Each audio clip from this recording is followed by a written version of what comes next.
So my name is Cardinal Ward. I am the Interim Executive Director of the Caribbean Science Foundation. And I'm pleased to welcome this large audience to the Caribbean Computer Coding Workshops. And in this particular instance, the workshop on programming in Python. That's the name of the workshop. And it's all about video games that these students have made over the last 6.5 weeks. So you should be in for quite a treat. Unfortunately, there were a large number of people signed up for Python, and some of the teams who work very hard will not get to present today. We try to accommodate as many of them as possible. So it's going to go very quickly, and the students probably have less time than they would like to present, but we are trying to get through the whole thing hopefully by 4 p.m. It may go a little bit longer depending on how many questions you have and how fast the students can seamlessly move from one team to another. But anyway, welcome to all. I had promised many of you that I would send the booklet, which contains the agenda, to you yesterday, but that didn't happen. If you go to the chat, at least those of you who arrived a little bit earlier, you will find the link to the presentation booklet in the chat. You should be able to click on it and it should come right up. It's a PDF file, and that will help you to follow along with us. In a few minutes, I'll put it in the chat again so that the newer arrivals can get it also. But I see Veronica's helping me out, so maybe every 10 minutes or so, you can put it in the chat again, because I think people who come in late don't see the earlier portions of the chat. So anyway, that will allow you to follow along with us.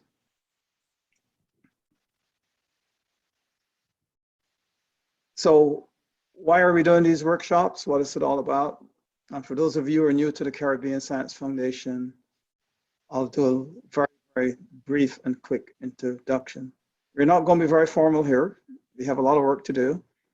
And so we're going to basically jump right in. So the Caribbean Science Foundation has its headquarters in Barbados. As you know, this team of students are from all across the Caribbean. There are people from Belize that were in the workshop this morning, and I'm not sure there are any from Belize in this workshop now. And there are people all the way in the south from Guyana. Okay, so, but we try to serve mostly the English-speaking Caribbean. We have 3 programs, educational programs that seem to be ongoing all the time. The SPICE program is our flagship program. That's our most expensive program. We take the brightest students from the Caribbean who are interested in the STEM disciplines, science, technology, engineering, math. They come with us for 5 weeks, and they're engaged in calculus. We have 2 levels of calculus, 2 levels of physics. We have biochemistry, we have electronics, we have computer programming, we have entrepreneurship. And it's very difficult to get into SPICE. Typically, we have to reject 2/3 of the people who apply. And we encourage people who are not passionate about SPICE or near the top of their class not to apply, because we don't want people to waste their time. But SPICE had to run virtually this year and also last year because of the pandemic. My wife Dinah is in charge of SPICE. If she's on in a few minutes, I can ask her to do a little bit of recruiting for SPICE before I conclude my introductory remarks. But we also have a robotics camp which runs in Barbados in the summer. This past summer and the last summer, we had to cancel that because we couldn't put the kids in close contact with one another. And instead, in that spot, we substituted these computer coding workshops. And some of the sponsors who sponsor the robotics are sponsoring the coding workshops now. And I'll talk a little bit more about, and at least one of the sponsors is here, and I'll have him say a few words in a second. But the age range for these workshops is from 15 to 115. Unfortunately, no one 115 has joined the class yet. That may happen one day, we never know. And we had a large class. There were about 60 people, even more had signed up. Some people dropped out, but about 60 people or so have persisted all the way through. I think what happened is some people didn't know what they were signing up for. They saw video games, it sounded exciting, but we required a little bit more mathematics than they might have liked. And so it was challenging for a lot of the students. Fortunately, we had some brave, bold, very talented instructors who knew the language well, knew Python well, and have taught before. They've all been teachers in their own right, even though they're very young. And most of them are from MIT, which is where I work. That's where I get my paycheck, not from the Caribbean Science Foundation. I'm a volunteer at the Caribbean Science Foundation. And these instructors really made the difference. This course was difficult to teach, in part because of the age range and because of the background that was required of the students for them to really master Python. Keep in mind that Python is a language that's used to do AI, machine learning, and you can do big data processing with it. You can program robots. I mean, it's very flexible. It's got tons of libraries that allow you to do all kinds of interesting things. And so some of the background that you would need if you were going to get into data science and do big data would require, matrix algebra, which a lot of folks may not have because you get that in the university. But you can do a lot of simpler things as well. And so what we had to do was to divide up the class into groups where there was like a group 1 that had no experience in Python whatsoever and didn't know a lot of mathematics, and some of them were young, so they might have been struggling with the language at first. And then there was an intermediate group that had a little bit more experience, and then there was a number of students who had some experience before in other languages, and we had to teach all of these at once. So the instructors had to be very clever in how they divided up the classroom, and they had lots of office hours in order to help all these groups. And so what you're going to see today is a plethora of different levels of games that the students have worked on. We decided in these workshops to focus on video games rather than on machine learning. Games are more fun.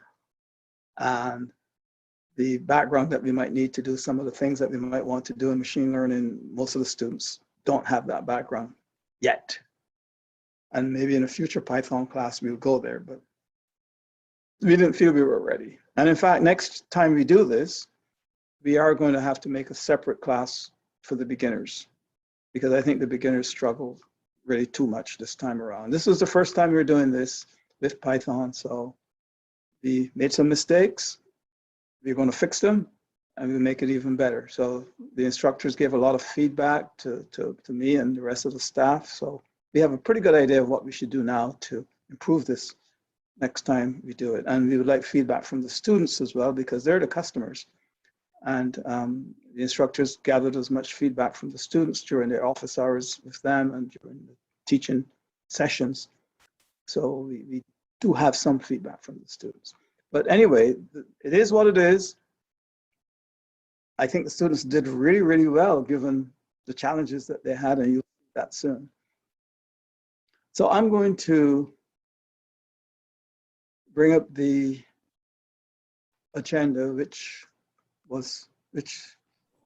Veronica has put in the chat for me, to walk you through what we're going to do today. So bear with me a second while I share my screen.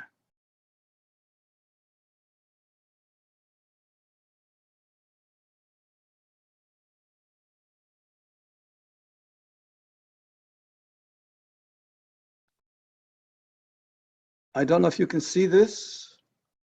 Maybe someone can give me a thumbs up. Yeah. Yes, we can. Yes. Thank you. Thank you. I can see. I like this audience, very cooperative. Makes my life easy. Okay. So this document contains both the website development workshop that occurred this morning. So some of you might have missed the showcase. That started at 10 o'clock. And now you're in programming Python, which starts this afternoon. And the agenda for the morning is here. The agenda for the afternoon is here. And it's about 40 pages long. If you want the document, click in the chat on the link to this document, and it will come right up.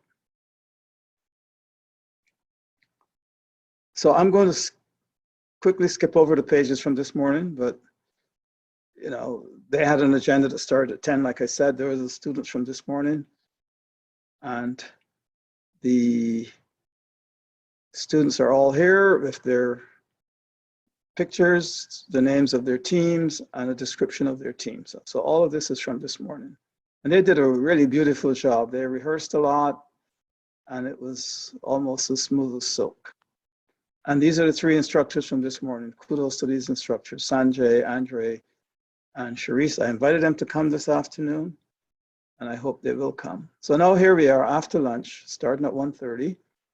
I'm going to do some opening remarks, which is what I'm doing now.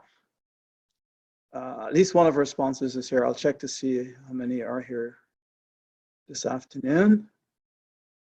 And then I will turn it over to the instructors. The instructors, I'll introduce the instructors, and they will then play some round robin between them and introduce the teams. They will say a little bit about each team. Maybe some of it's humorous, some of it truthful, some of it maybe fiction, but they'll try to make you laugh. And then the teams will come on and do the real serious stuff. And that will go on for most of the day. And then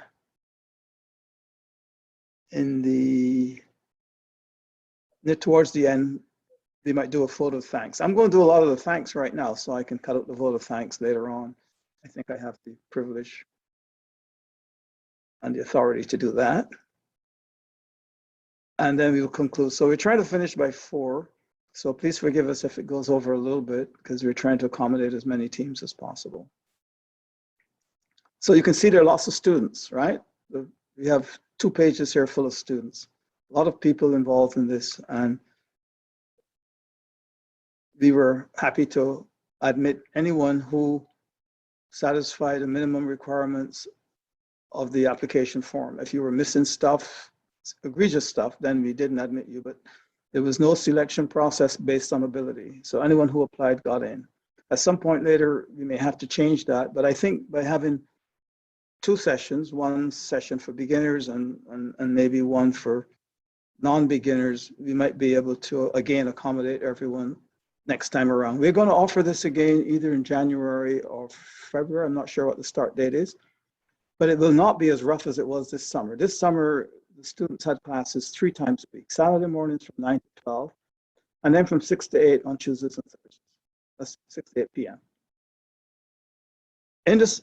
During the school year, when we start in January, it will only be on Saturday mornings. So it will give the students a little bit more time to digest the material between classroom sessions. And so I apologize to the students for this summer. It was really rough on them, and it was rough on the instructors also. But we got through it, and we learned a lot about how to run these workshops.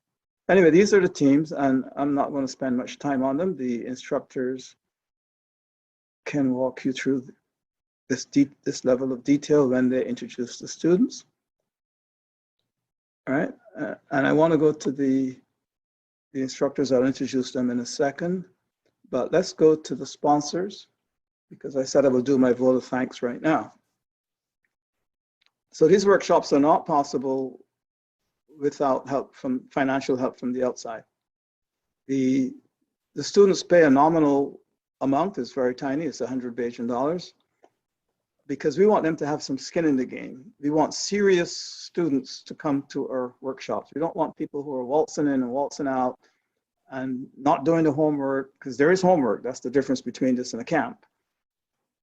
We wanted people who were serious, and we figured they should have some tiny investment in it. But that investment, of course, is not enough to cover our expenses. And so Lucelec, the electric power company in St. Lucia, is one of the sponsors, and in particular, Roger Joseph there who is our contact point and our champion within that company, has made it possible. Lucilec also funds SPICE, by the way. And so they are a true partner of the CSF. PETNA, started by Nicholas Braffett, who's from Grenada. This is his foundation. He's in Silicon Valley. He was in the private equity business and still is actually at Riverwood Capital. He's on the board of the directors of the Caribbean Science Foundation. And the PETNA Foundation, which sponsors also students to McMaster University in Canada, Caribbean students, they are a sponsor of this workshop as well. So thank you, Nicholas and Janice, or his wife, and Rod Morrison and all the others in the PETNA Foundation for your support. Sagicor has been with the CSF since we started in 2010. And they have supported each and every program at one time or another within the CSF. And that is SPICE, the robotics camps, and now these computer coding workshops. And there was also the Sagicor Visionaries Challenge, which we did as a team. Sagicor, CSF, and CXC got together. And some of you might remember that from several years ago. But Sagicor is a friend, a partner, and very much in bed with us in everything we do. And Paul Dennis from Sagicor is here today, and I'll have him say a few words later. ADM, Arthur Daniel Midland's company, they're the grain company in Barbados. Down there, the highway across from Kensington. For those of you who know Barbados. They have been sponsoring robotics. And since this workshop is filling the space where robotics used to be, they have kindly agreed to have their money transferred over to sponsor computer coding workshop. So a lot of thanks to Carly Nichols, who is our champion at ADM, and she makes sure to put her name in the hat every year to help us keep things at CSF going, whether it's robotics or whether it's computer coding. And I don't know if our representative is here today, but I'll find out in a few minutes if I call on him in case he arrives late or he's not able to make it. I think he said he might not be able to make it this afternoon. But anyway, we are really, really grateful to ADM. City of Bridgetown Credit Union, also a sponsor of the robotics camp, have also agreed that their funds could be transferred over to sponsor this Caribbean coding workshop. And they have been sponsoring robotics, I believe, from the time we started robotics in 2015 in Barbados. So I want to thank Steve and all the members at the COB for being such a faithful sponsor over the last several years. UWI has no money and we don't ask them for money, but we use their facilities when we are in person. We use their classrooms, we use their labs for SPICE mostly, and we use their dorms when SPICE is in person in Barbados. When this workshop is in person, of course, in Barbados or in whatever island, we're not using UWI's facilities, but they are truly a partner and they have never said no to anything we've asked them for. And we're very, very grateful to UWI for all its assistance. Anyway, that's the list of the sponsors. We have lots of individual sponsors. Some people went to our website and put in $25, some put in $50, some have put in $500. And there are others who said, oh, look, I like what you're doing. I'll sponsor 2 students or 5 students. And they would go to our website and put some money there to help out. So as I always say, the Caribbean Science Foundation is of the people, by the people, for the people. We're very much a grassroots organization. We generally don't get money from the governments, and they give us, we're very thankful. And so these sponsors and all the sponsors of SPICE, SPICE has a lot more sponsors than we have here. Myself and Dinah, my wife, are very grateful to all of the sponsors of the CSF for keeping us alive and having our dream of helping the region use and harness STEM for economic development to the betterment of all the Caribbean people. And that's all I will say right now with regard to sponsorship. So let me go back up to the front of this agenda. And whoops, that's right, you're not at the front, you're somewhere down here. Yeah. And Dinah, are you on? I am, but you know, maybe I'll just say 2 words about SPICE. I'm the director of SPICE, and we, of course, strongly encourage students to apply who are eligible. SPICE is open to students at least 16 years of age, but less than 18 years of age by April 1st. It's a 5-week program in the summer. It's an intensive 24/7 STEM program, and the students are exposed to university level calculus, physics, biochemistry, computer programming, electronics, and entrepreneurship. We've had 191 students graduate in the 10 years that we've held the program since 2012. And we're extremely proud of the fact that 18 of those graduates have gone to MIT or are at MIT as undergraduates, and now one of them as a graduate student PhD program there. Other graduates of SPICE have gone on to university at Harvard, Stanford, Princeton, Yale, UPenn, Columbia, Dartmouth, et cetera. So if you are interested and of the appropriate age range, please do apply. Applications will open in early January, and it'll be posted on the CSF website. Thank you, Dinah. Dinah herself went to MIT, so she's a very strong proponent of MIT, but so am I. And the students in SPICE, yes, yesterday we had some dinner with several of them because a lot of them now have arrived back at MIT for classes which are going to start. But it's always a pleasure to welcome our bright kids from across the Caribbean to MIT and to Harvard, because we're all in the same neighborhood. Anyway, so yeah, if you have kids who are bright in the 16 to 18-year-old range and they're interested in science and engineering, I like to say science and engineering rather than science and technology, please have them apply to SPICE. Their passion has to be so strong that they want to get in, they have to get in, and they really want to pursue careers in science and engineering. Otherwise, it doesn't work. We're not trying to encourage, we're not trying to force people into science and engineering in SPICE. You got to be passionate already.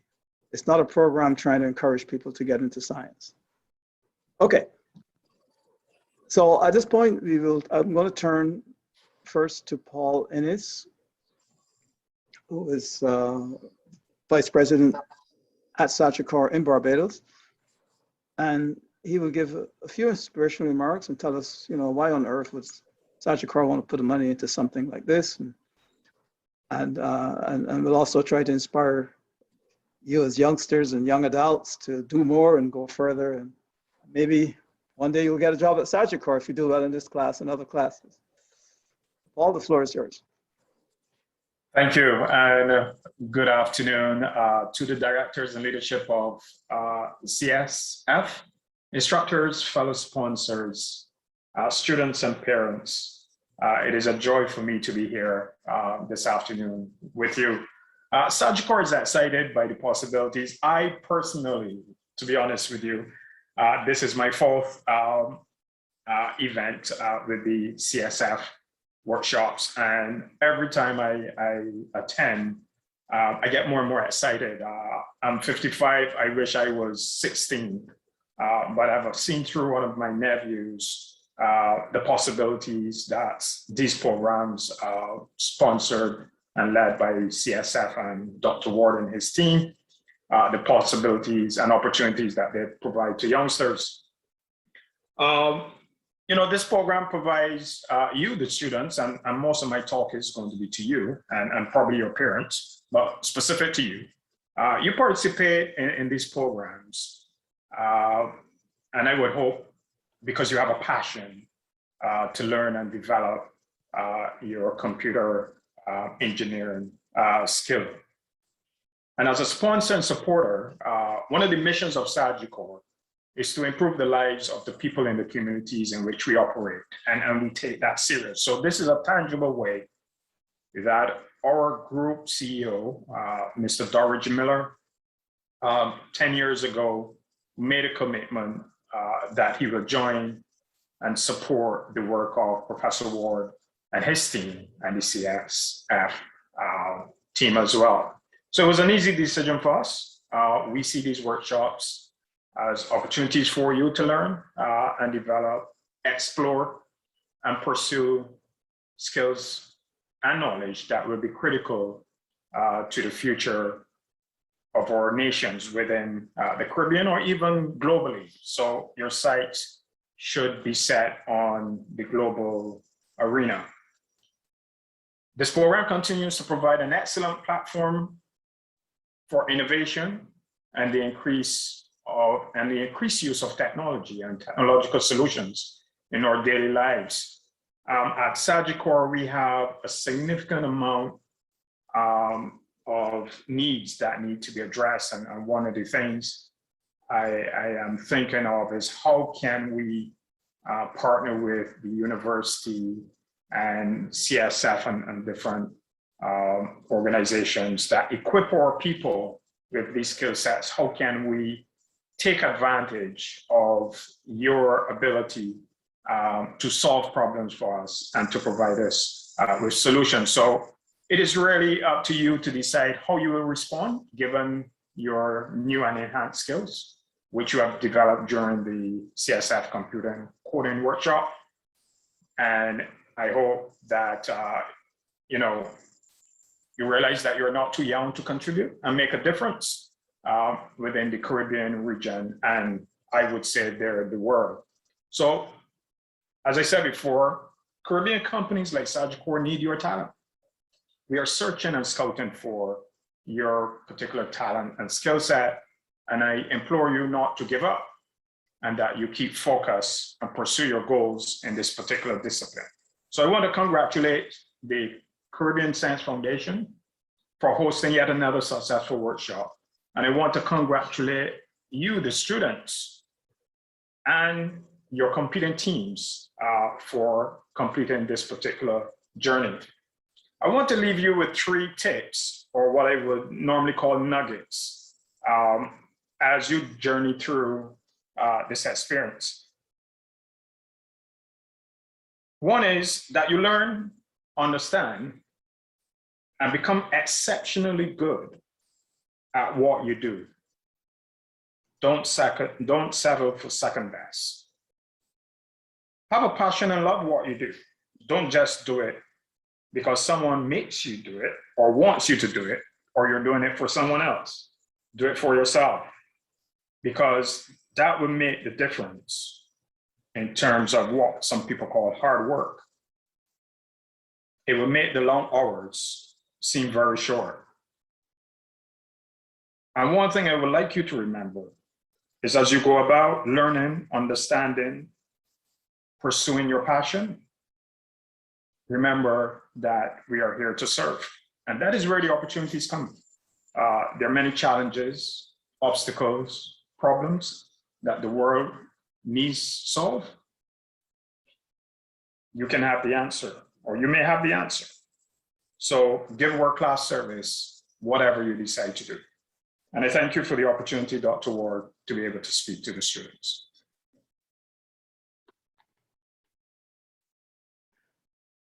Thank you, Paul.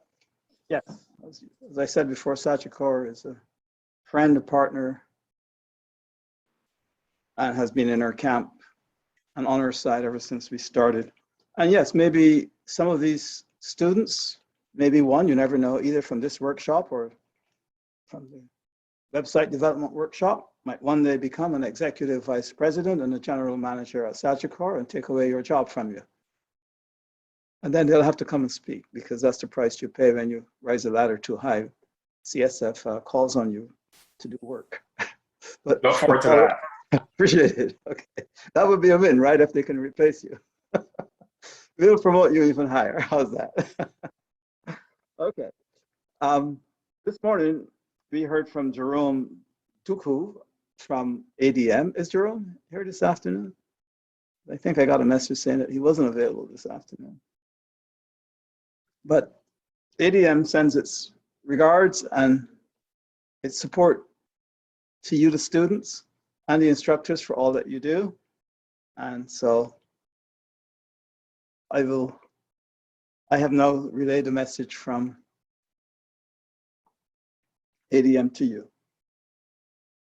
The Petna Foundation, anyone from Petna Foundation? Nick Raffet, are you here? There's so many people attending, I'm not sure who's here. Anyway, Nick is in California.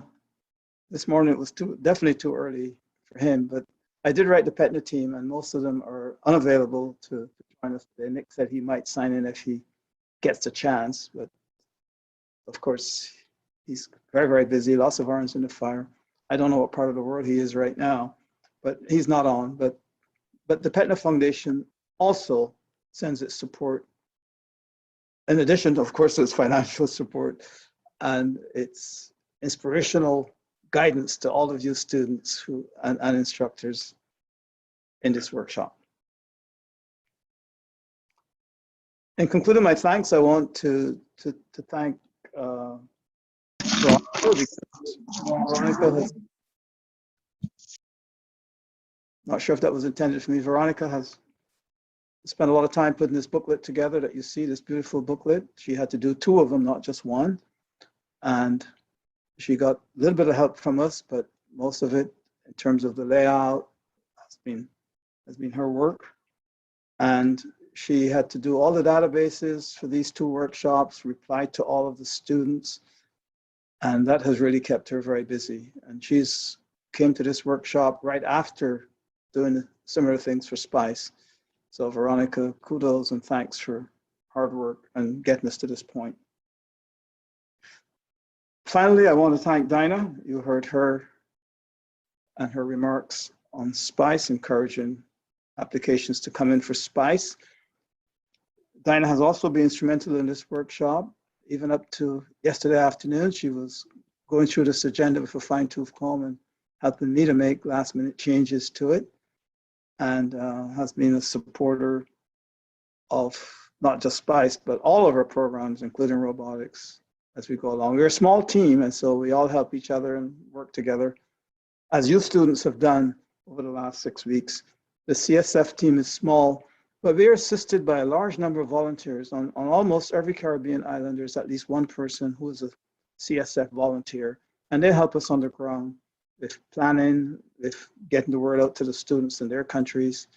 And I want to say a big thank you to all of the CSF volunteers. So the thanks go to the sponsors, the students, the parents, the teachers who referred students. Of course, the instructors, I'll talk about them next. And to all of you who have shown up today. Let me introduce the instructors now. That's the next item on the agenda, and then we'll get the real show on the road. The instructors are here near the back of your booklet, second to last page. David Thorpe is the lead instructor. He's not here today. He teaches in SPICE. He has a full-time job. And then when he heard that we were offering this workshop on Python, he says he wanted to help. And I said, well, you have the most experience here, knowing the way that we do things in the CSF. You better become the lead instructor. So that meant that he got no vacation. And then he wanted to take his vacation earlier, and I begged him not to. And so he's left today. He says, I've done my job. I've taught him how to do Pygame, and I've got the team together. And so he's on vacation. So we're hoping he's having a great vacation, because otherwise this whole summer would go by and he would have had no vacation.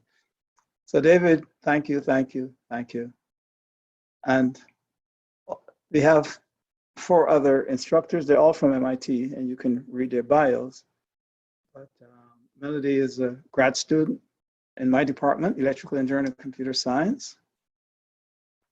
And so is Madison, also in my department. In fact, Madison is doing the Masters of Engineering thesis with me. So I'm the supervisor. Kristen is also at MIT as an undergraduate. I hope to see more of her now that the term has started again. And Anna is majoring in physics, but they all use Python. And the reason that we chose Python is because the language is it's easy to learn. I know some people don't think so. It's got lots of libraries, and it's almost the entry-level language for most of the major universities in the world. There are other languages that are equally as powerful, but Python seems to have, at least at MIT, an advantage over some of the others as what we would teach our incoming students. And so we want the Caribbean to become as proficient in Python as MIT students are. And it was easy to find instructors for Python at MIT, very difficult to find them in the Caribbean. So instructors, I want to thank you, because without you, this would not have worked. You had the most difficult job we've ever had in any of the teaching experiences that we've done in the Caribbean Science Foundation. A diverse set of students, different ages, different backgrounds. Some knew very little math, some knew a lot of math, some never coded before, some did. And somehow, with magic, working with David, you guys got this workshop to hum like a well-oiled machine. And you'll see some of that today. It's a miracle that in 6 weeks, I shouldn't praise the CSF too much, but it's a miracle that in 6 weeks we've been able to accomplish what we did. And it couldn't have been done without you guys. So I'm going to turn it over to the instructors. They self-organize. It's an interesting group because there's really no one leader. And so I often turn it over to them and they figure it out. And that's the way the workshop ran. I relied a lot on their intelligence, their wisdom, their adaptability, flexibility. And it's amazing, ideas flying back and forth, how they always work it out and they come to a consensus. And so today is no exception. I'm going to turn it over to the instructors, and I'm not even going to specify an instructor. And we'll see what happens. So it's all yours. I guess I'll go first. I'll stop sharing. Okay. Hi, I'm Madison. I'm currently in California, a couple time zones behind most everyone here, and I'm working on my graduate thesis, as Cardinal mentioned, at MIT this year. So I had such a lovely time seeing everyone progress. It was especially nice in office hours where we could talk one-on-one. And they've really learned the basics of programming in Python in such a short span of time, impressively. And as you'll see, they've used these fundamentals they've learned to build exciting and impressive games. Thanks, Madison. Hi, I'm Melody, another instructor on the team. I'm so proud of everyone. This is my first time kind of acting as an instructor in a virtual class environment. So thank you for bearing with me and all of kind of the technical difficulties and all the hardship along the way. So proud of everyone. And I guess a quick introduction of myself. I'm currently a graduate student in MIT.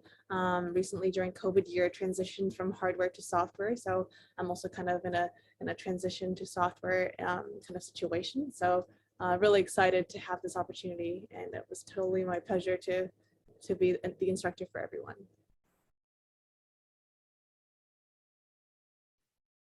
Okay, hi everyone, I'm Kristen. As Cardinal mentioned before, I'm a junior at MIT studying electrical engineering and computer science.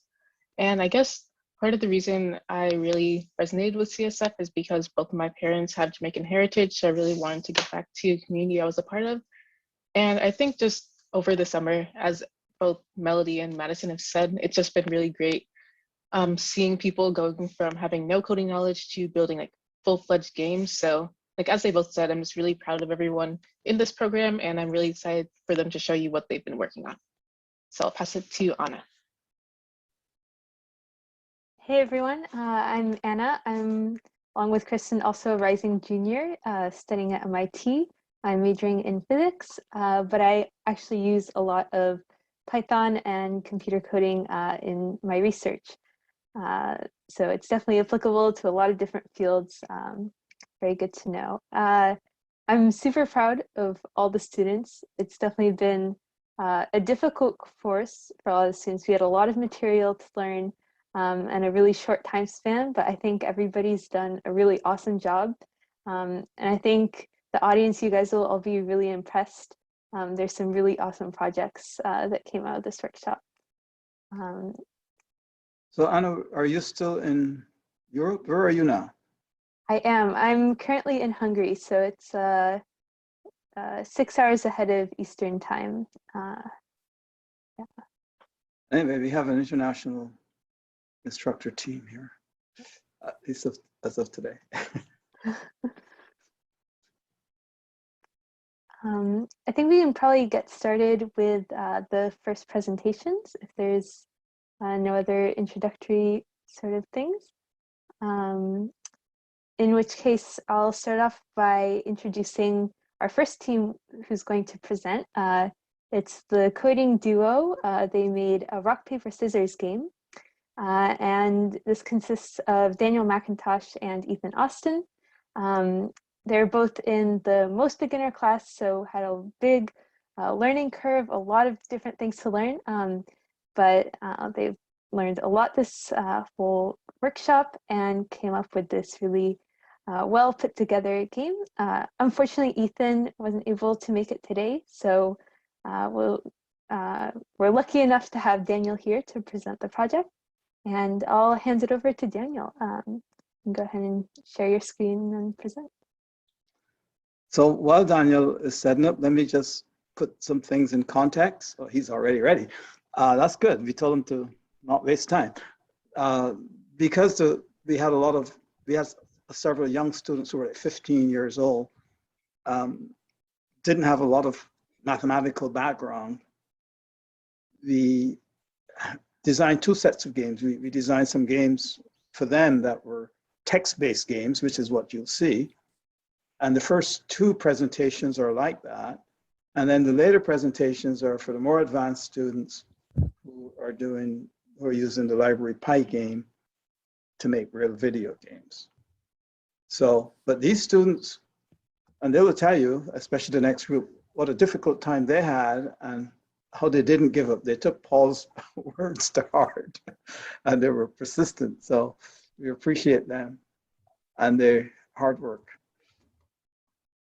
All right, take it away. Hello, my name is Daniel McIntosh, and I'm a student of the Herbert Morrison Technical High School. And my teammate, Ethan Austin, is a student of Harrison College. Unfortunately, due to unforeseen circumstances, he will not be here. But we are Coding Duo, and today we will show you the game we have made, which is a simple, virtual, single-player rock, paper, scissors game. Rock, paper, scissors. A classic almost as old as time itself. We chose it because it is a classic from almost everyone's childhood, usually played with friends to have fun. And we wanted to create a feeling of nostalgia for anyone who played the game. I hope you enjoy. So how rock, paper, scissors works, as I'm sure most of you know, is you choose between the three. In this case, you type one of the three into the module.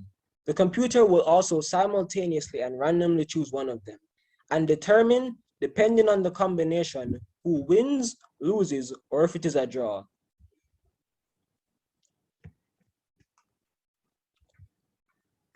In this case, I will choose rock. And you see it says you chose rock, the computer chose scissors, you win. So in that instance, when I chose rock, the computer randomly chose scissors at the same time.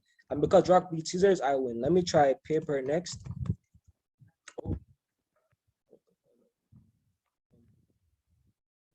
Let me try paper next.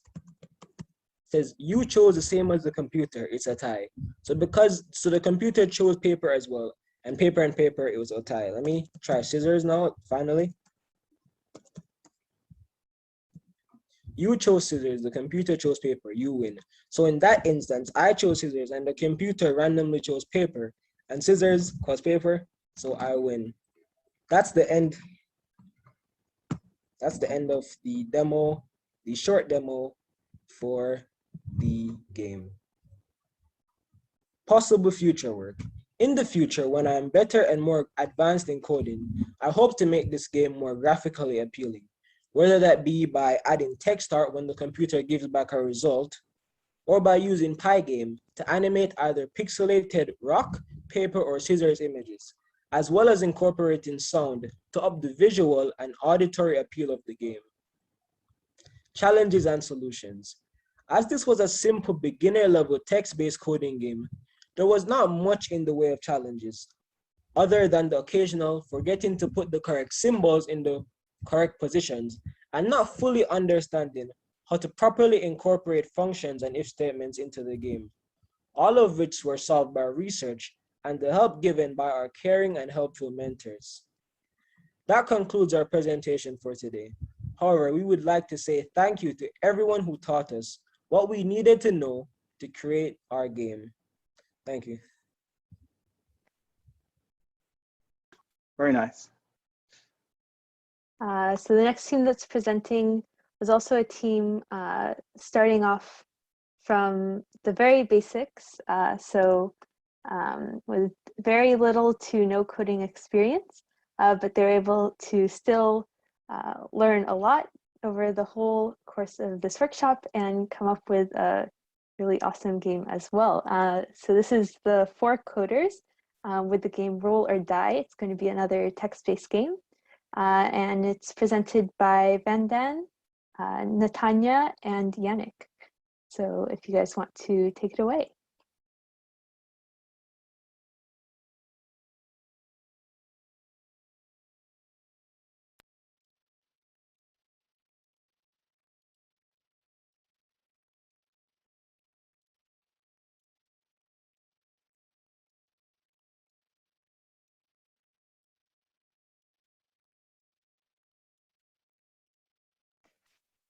Hi, good afternoon. My name is Natalia Weeks, and I will be presenting on behalf of the Four Coders, along with Vandan and Yannick. Roll or Die, game by the Four Coders. This game reminds us of our childhood games like Monopoly, Ludo, and the card game 21. Playing these games late into the night during summer holidays, and I hope it takes you back to yours.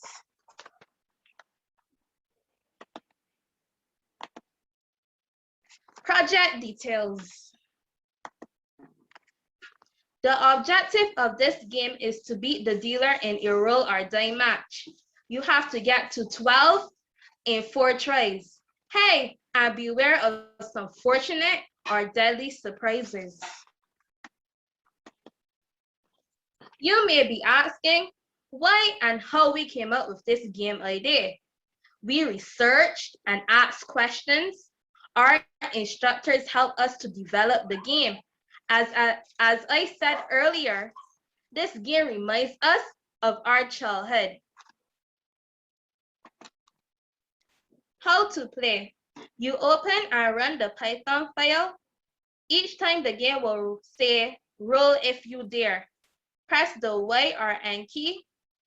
Y is for yes, N is for no, and you can use common letters.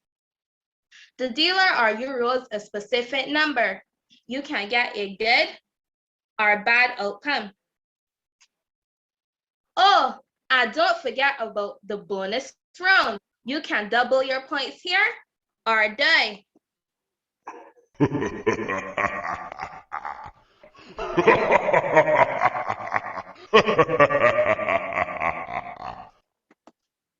And at this time, I will welcome Vandan to present this slide. There's a range of good or bad outcomes that you can experience when playing Roll or Die. Some of the ones displayed and some others. For example, if you or the dealer rolls a 1, that specific roll would net them no points. If you roll the same number as the dealer, you will both lose 2 points. If the dealer rolls a 5, it's an automatic loss for the player and the game would end. If you or the dealer roll a 6, you would then double your points, and the same for the dealer. And then there's the bonus round. If you roll a 4, you have the chance to double your points or you die. But if you don't roll another 4 after doubling your points, you would die anyway. And now it's time to proceed. And here's some screenshots of the instructions and outcomes you'd experience when playing the game. These are just pieces of text from some of the previous slides, so we'll just continue.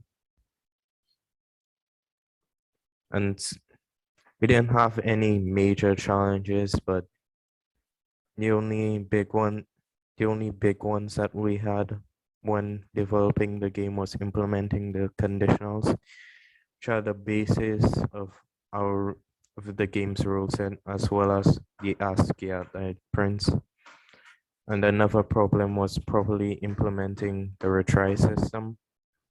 But both of these problems were solved with help from our instructors. We'll be moving on once again. And now it's time for the demo of Roll or Die.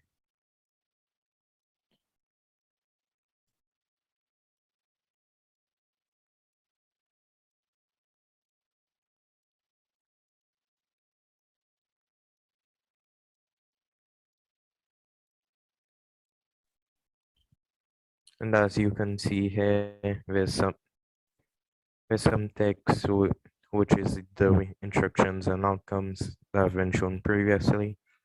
And we'll be starting by inputting a Y.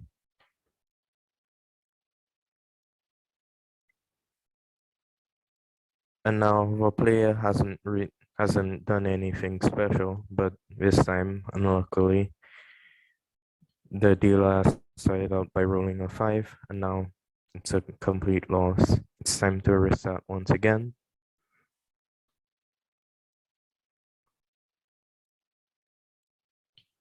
And now the players rolled a 5, and the dealers rolled a 3, which doesn't result in anything special. But okay. And a double.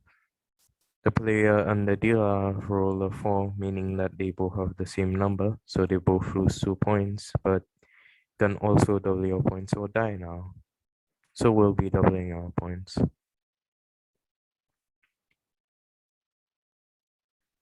It seems that the player has busted. So it looks like the player wins this time once again, and and I think we can end it right here. So with an N.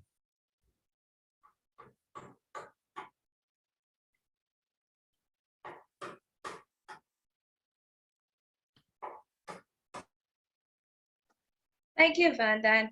I hope the audience enjoyed our little game. And we'll be moving on. We will be having a few words from the coders themselves in this order. Vandan, then yours truly, Yannick, and he will also be doing the conclusion. As you have heard before, I'm Vandan Chowdhury. I'm 15. I'm from St. Lucia. And this was this workshop was very important for me to see what I may be able to do in the future, if I'm even cut out for it. I find the Python programming language an interesting thing to work with, and I wish in the future to study more about Pygame.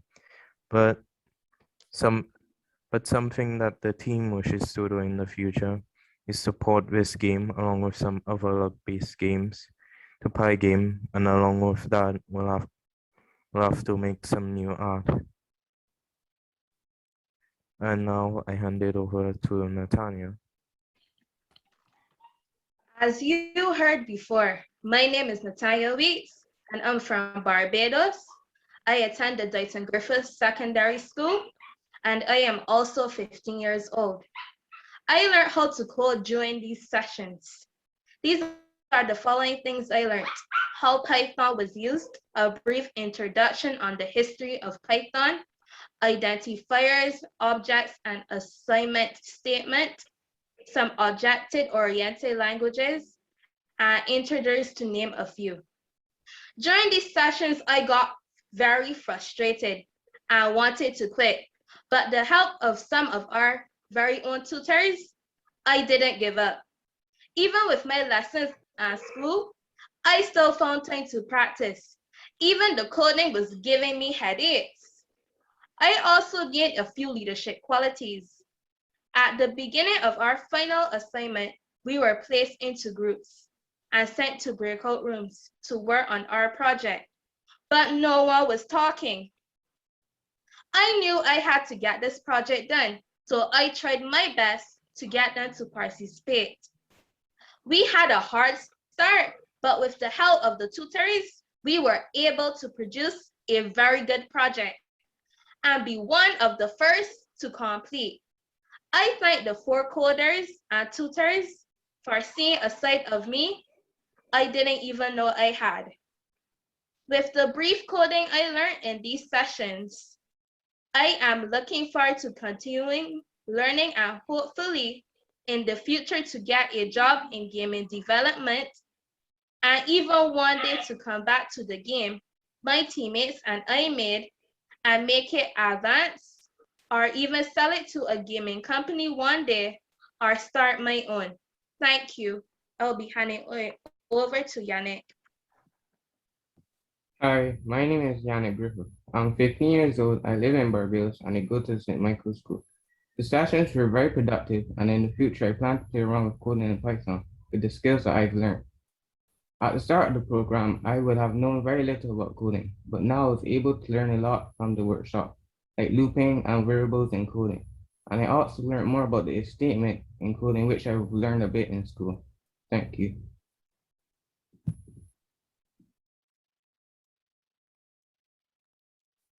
They say all good things come to an end. So we have to come to the end of our workshop, which is not just good, but very good. At the beginning of the workshop, we knew very little about coding, but at the end of the workshop, the 4 coders were able to design, create, and execute a game using Python. That was an excellent end to a brilliant workshop. Thank you. Wow, kudos to our 15-year-olds. They're the youngest team in the workshop. Great. Thank you, the 4 quarters. I'll pass it over to the next instructor to introduce the next team. Thanks, Anna, and thanks to Coding Duo and the 4 coders. Just wanted to reiterate that these people have never coded before the summer program. Really, really love your tremendous effort, enthusiasm, and I've really enjoyed seeing your growth and potential in understanding, the Python variables, your loops, your conditionals, and also they really kind of explored this probabilistic and mathematical nature in games, which is really, really cool. So very excited to see what you guys achieve in the future. So now it's my pleasure to introduce the next 3 teams as we make our transition from kind of text-based games towards more graphical games. I cannot express really just how proud and excited I am of all these people that are presenting, seeing their diligent explorations of game space, character environment, interactions, development, and collection of game statistics. Now these teams will be presenting a terrific balance of diverse game structure, gameplay, and all that stuff.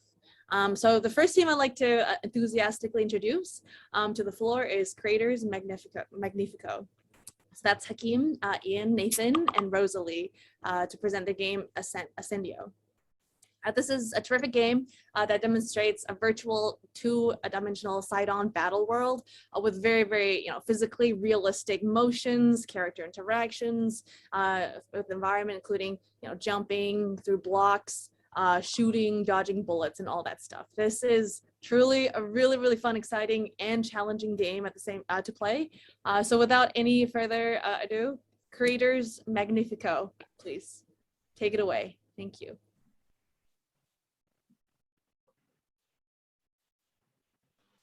Hi, good evening, everyone. I am Rosalie, and with me today are Hakeem, Ian, and Nathan. We, Creatoris Magnifica, are happy to present our game, Ascendio. Ascendio is a shoot-'em-up platformer in which the player must defeat as many enemies as possible whilst completing the levels as quickly as they can. We will now briefly introduce ourselves and our roles. I'll start first. I was in charge of the development of the game's premise, along with the features related to the premise and also the debugging in the later stages of development. Now on to Hakeem. I'm Hakim Boyles, and my role was operating as a team leader to check in on everybody, making sure they are okay, helping them over obstacles when they get stuck, and also creating a balance in the team by letting everyone know that their role is just as important as everybody else's. So Rosalie's presentation is just as important as Ian and Nathan's coding, and each should get an equal amount of attention. And now on to Ian Francis. Hi, my name is Ian Francis. I worked on game logic along with Nathan, and I've also worked on the module integration of the project. Now I'm going on to Nathan, who will elaborate on his role. Roles actually, he did a lot in the game. Your turn, Nathan. Hi, I'm Nathan. Along with working with Ian on the integration, I also worked on sprite design and music composition. And now we have a brief description of the game world itself. So the main Nathan, character. where are you guys from? Which countries? I'm curious. I'm from Barbados. Nathan is Barbados.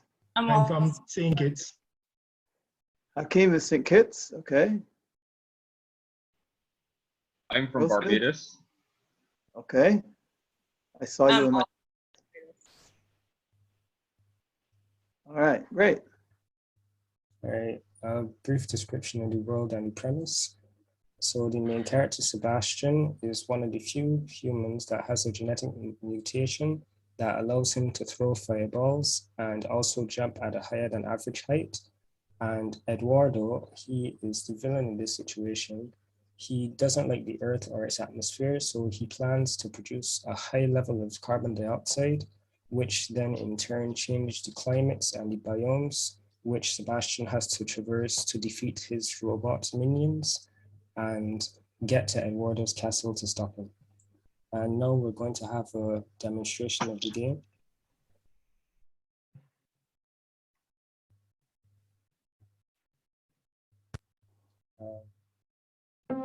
As you can see, here's your menu screen. You will use A and D to move from left to right, the space bar to jump, and the leftmost button to fire. And escape can be used at any time to stop the game. So in the top left, you see the amount of enemies he's killed. In the center is the timer, and in the top right is the amount of lives he has. And it takes about 3 hits to kill an enemy. And I took a bit of damage from one just now. I hit just now again. And if the enemies end up killing me, then I'll get sent back to the start like that just now. So I'll try to make my way back now. But another thing that could happen is if you fall between one of the gaps, then you would end up being set back to the start as well. I'll try and come back and get this one. As you can see, the camera also follows when you jump higher. And there should be a few more enemies coming up. I think this is about the halfway point.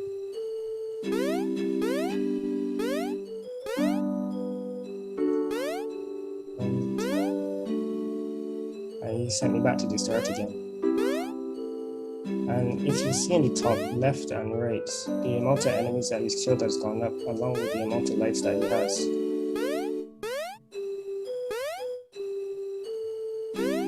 And the timer in the center is also going up.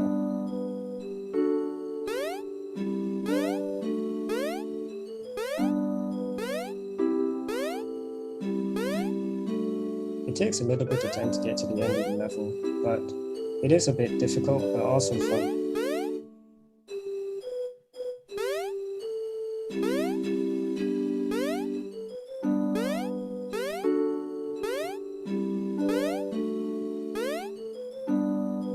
one more jump before the end. And once you get to the end, you can see the amount of points that you get. So here it took me 139 seconds and I got 863 points. Now back to Ian for the technical difficulties of the game.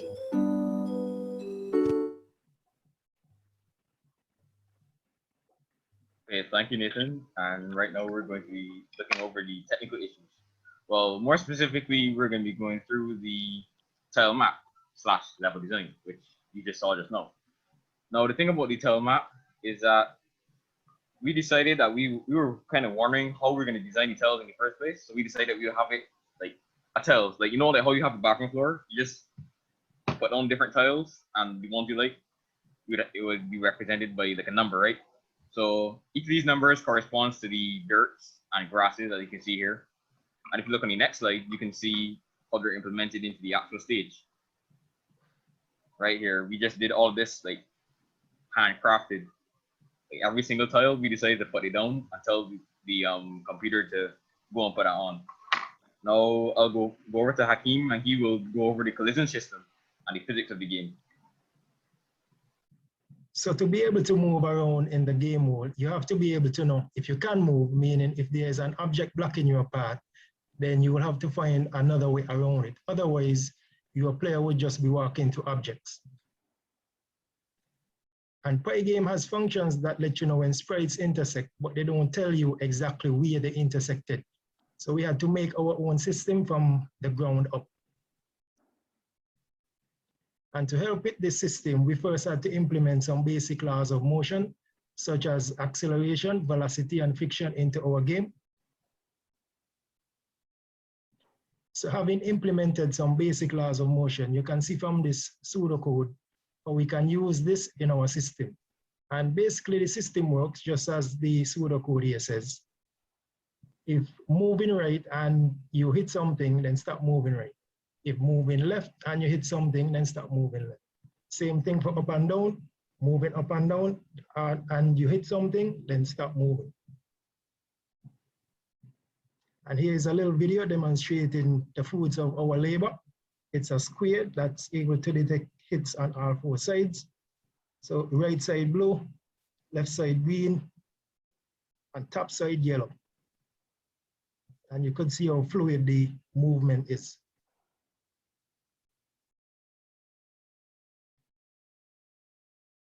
And now back to Rosalie. All right, where are we going?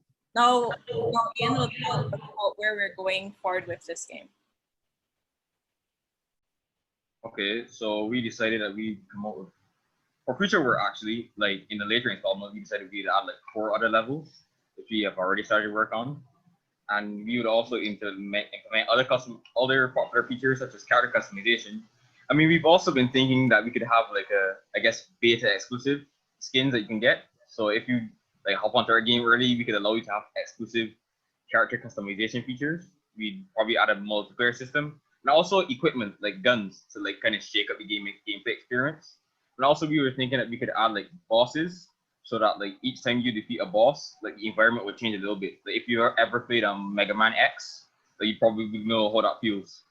But we've also the save level and score system, and just like save everything to the file, which would be pretty interesting to do. Which it shouldn't take too long, but that's all we're doing in the future installment.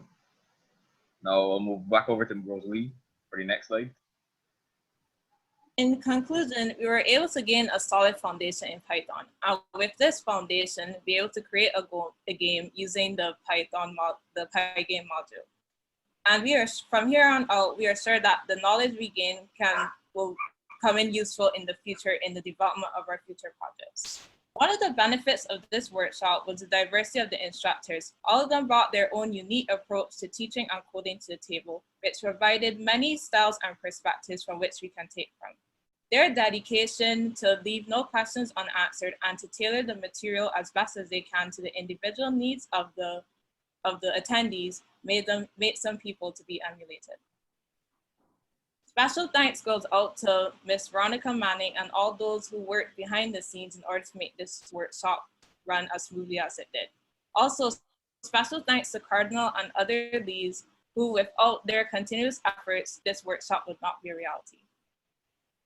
And here we have the general areas which everyone's in charge of, and we will lastly like to say, we also like to acknowledge the owners of any material used and from which inspiration was taken. 2 links that we found very useful with the kidscancode.org and also W3 Schools. Thank you for a very presentation, and we hope you enjoyed our game. Thank you, Rosalie. Impressive. Truly, truly impressive. Kudos to the instructors who guided you and to you yourself, because clearly you guys put a lot of work into this and it shows.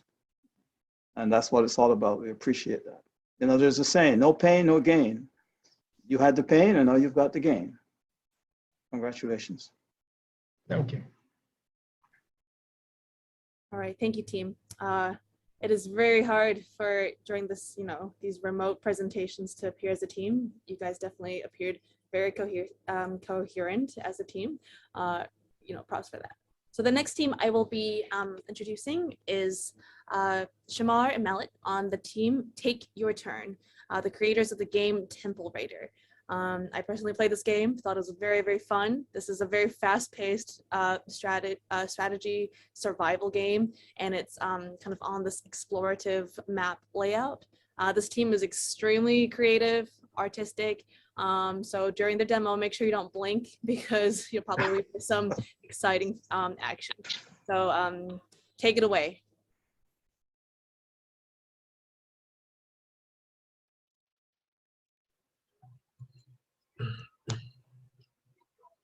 All right. Good afternoon, everyone. My name is Sharmar Pender, and we are Take Your Turn. Today, we'll be presenting the game Temple Raider. I am a recent graduate of UE Cave Hill and Malay. No, Malay, you're supposed to introduce yourself. I'm a student at the Harrison College, but I'm originally from Dominica. Oh, I didn't actually know that either. Well, we all learned that. And we've seen him twice in one of our other workshops. First time for me too. Anyways, in Temple Raider, you are a famous adventurer, and it's up to you to explore the desert to find all the hidden treasure. There's only the one. To do this, you'll have to face a bunch of dangers that you're unaware of, including snakes and mummies, and another one that I'll leave you to figure out here.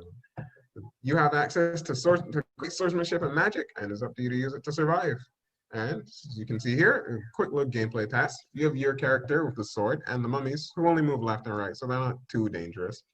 They're the snakes that'll shoot star-shaped projectiles all around you. So, on its own, it's not too bad, but together, that can really get you.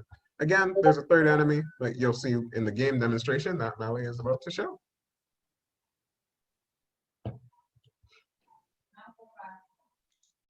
Okay, so I will be presenting the game now.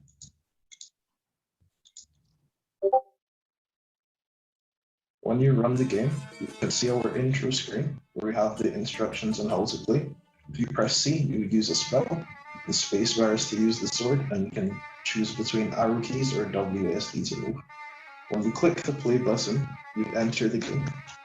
You go around killing enemies, and some enemies drop pickups like this, which you can use to increase your health or increase your mana. When you kill a certain number of enemies, this temple appears. You enter the temple, and you have to kill waves of enemies in order to win the game.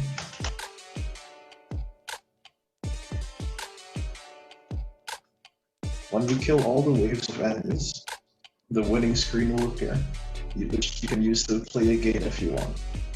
If enemies hit you, and your health is reduced to 0, you get a game over screen, and you can try again if you want.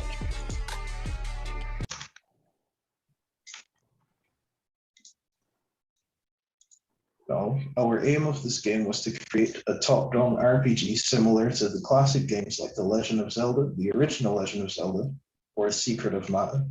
We chose this in order to see the limits of what's possible in Pygame, as these games are relatively complex. These are some screenshots of our games that served as inspiration. Now, during this game, we had quite a few challenges in the development. Enemies overlapped, and the images appeared as one enemy, So we solved this by making enemies collide with each other. So if one enemy was touching another, it wouldn't be able to move in the direction of the enemy that's touching it. Also, initially spells were very overpowered as you could just use them without any limits on time. So we implemented a delay on the usage of spells. Also, when you move around the screen, if you go off a certain side, you'll move to a new area. In conclusion, we learned the basics of Python through this workshop, and we found that it's a very versatile language, which we use to bring our game ideas to life. And we have one extra surprise that we'll send a link in the chat of the Zoom call that you can use to try playing the game if you want. Also, just to add in a little extra here, I saw earlier someone comment, awesome soundtrack. Just to be clear, I did not make that. Melanie did not make that. I found that online. It is royalty-free music. Just not taking credit for what I didn't do. We did draw all the sprites. Well, yeah, I did that.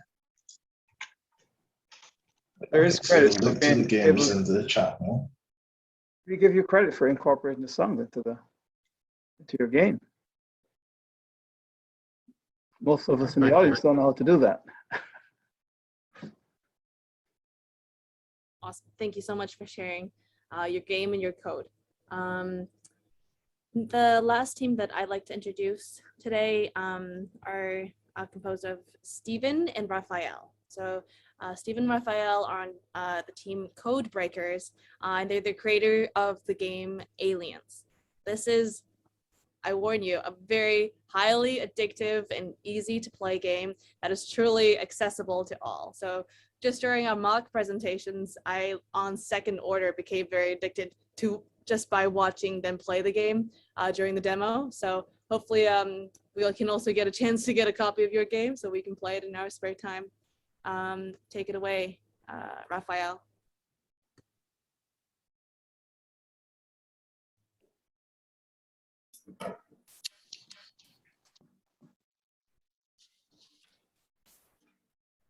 Hi, good day, everyone. Do you like video games? Well, I hope so, because we are here to introduce you to our game, Aliens, and we being Code Breakers. Code Breakers is consisted of yours truly, Raphael Solad, a videographer from the Media Resource Department from the Ministry of Education. And Stephen Bailey, from the Samuel Jackman Prescott Institute of Technology. This is a Barbados team. Yes, in Barbados. Yes, both of us are from Barbados. Both of us are in our 40s. I got you beat, guys. Don't worry. Okay. All right. Some project details here. Aliens is a simple single shooter game, shoot 'em up game consisting of a spaceship that flies through space.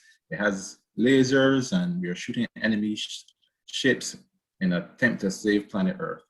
It's basically one of those arcade games that when I was growing up, I used to have quarters and go to the arcade and try to play some games and shoot some aliens. It's a fun, exciting game for all ages. Anyone can play this game, from the babies up, toddlers, straight up to your grandmom, your granddad. This game is for everyone, and it's easy to play. I'm going to give you a little history of the game now. 40 years ago, a coded message from NASA was sent into outer space with the hope of communicating with any life forms out there. However, the message was corrupted, and an angry, threatening message was sent from the aliens. So these aliens got very angry. They want to take over our planet, and we are here now to come and, defend our own, defend our planet. You're the last cadet left from the team of fighters sent to protect Earth and its existence. The others are dead. We have to save the world and rid the planet of this alien threat. I'm going to give you a little insight into the elements of the game. First up, we have the alien enemies. And each alien we kill, we're going to get like 50 points. Below that alien, we have an icon of the gun power-up. That icon looks like a lightning bolt. So with the gun power-up, you get to shoot from single to double. So you get to kill more aliens. Then for our defense, we have a shield power-up. So this shield power-up lasts for about 5 seconds. And the more shoe power-ups you get, the more seconds, the more time you have, so you wouldn't be able to lose your life. At the end of each level, there's an alien boss. And this is a graphic of the first alien boss you encounter in the first level of the game, at the end of the first level. The next graphic we have here is a screenshot of the game itself. This is level 1. The levels are indicated to the top left-hand part of the screen. And you see level 1 there, so that's the current game level you're on. You also, just above the current game level is the player shield, so you get to have an idea how strong your ship shields are against any collisions coming towards you. Right. Then you have the lives remaining, so you have an indication of how many more lives you got before the game is over. Next to that, you have the player score.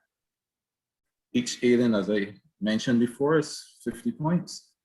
Then at the end of each level, you encounter a boss, and you have an indication how healthy the boss is by the level to the top here. So as the more hits he gets, the less health he has. So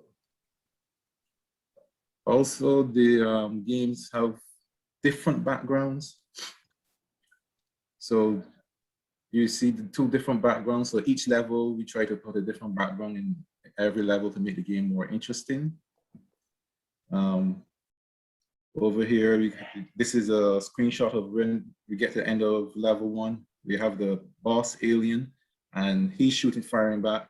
And we have our player to the bottom of the screen. So we move from left to right, up and down using the directional screen. And we press the space bar to shoot at our aliens. So we're gonna see here now, anytime you die, you lose your lives, it's game over. However, if you're able to kill all the aliens, destroy the boss, reach the end of the game, you get this mission accomplished shield screen coming up, and it says planet Earth is saved. So right now, I would like to hand it over to Mr. Stephen Bailey, who's going to give you a demonstration of this wonderful game. Over to you, Stephen. Hey, thanks.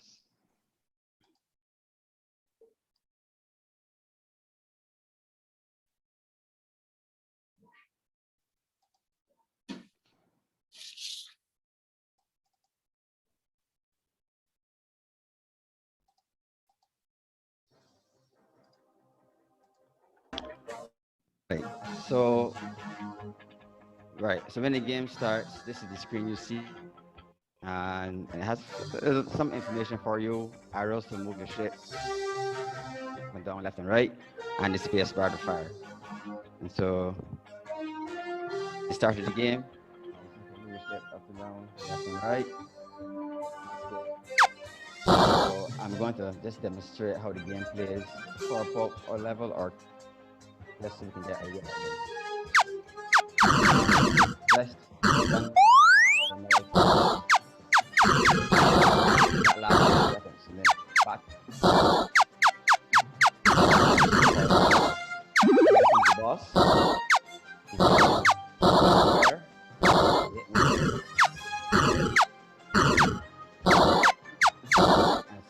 Level, so no, I'm power up.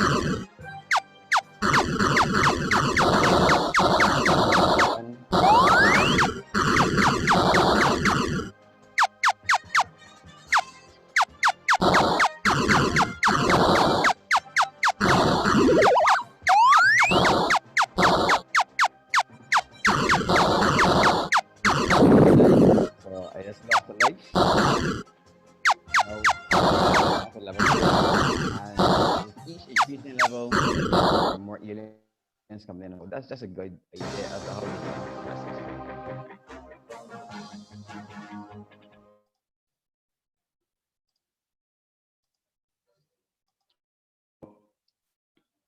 On now to stop this here.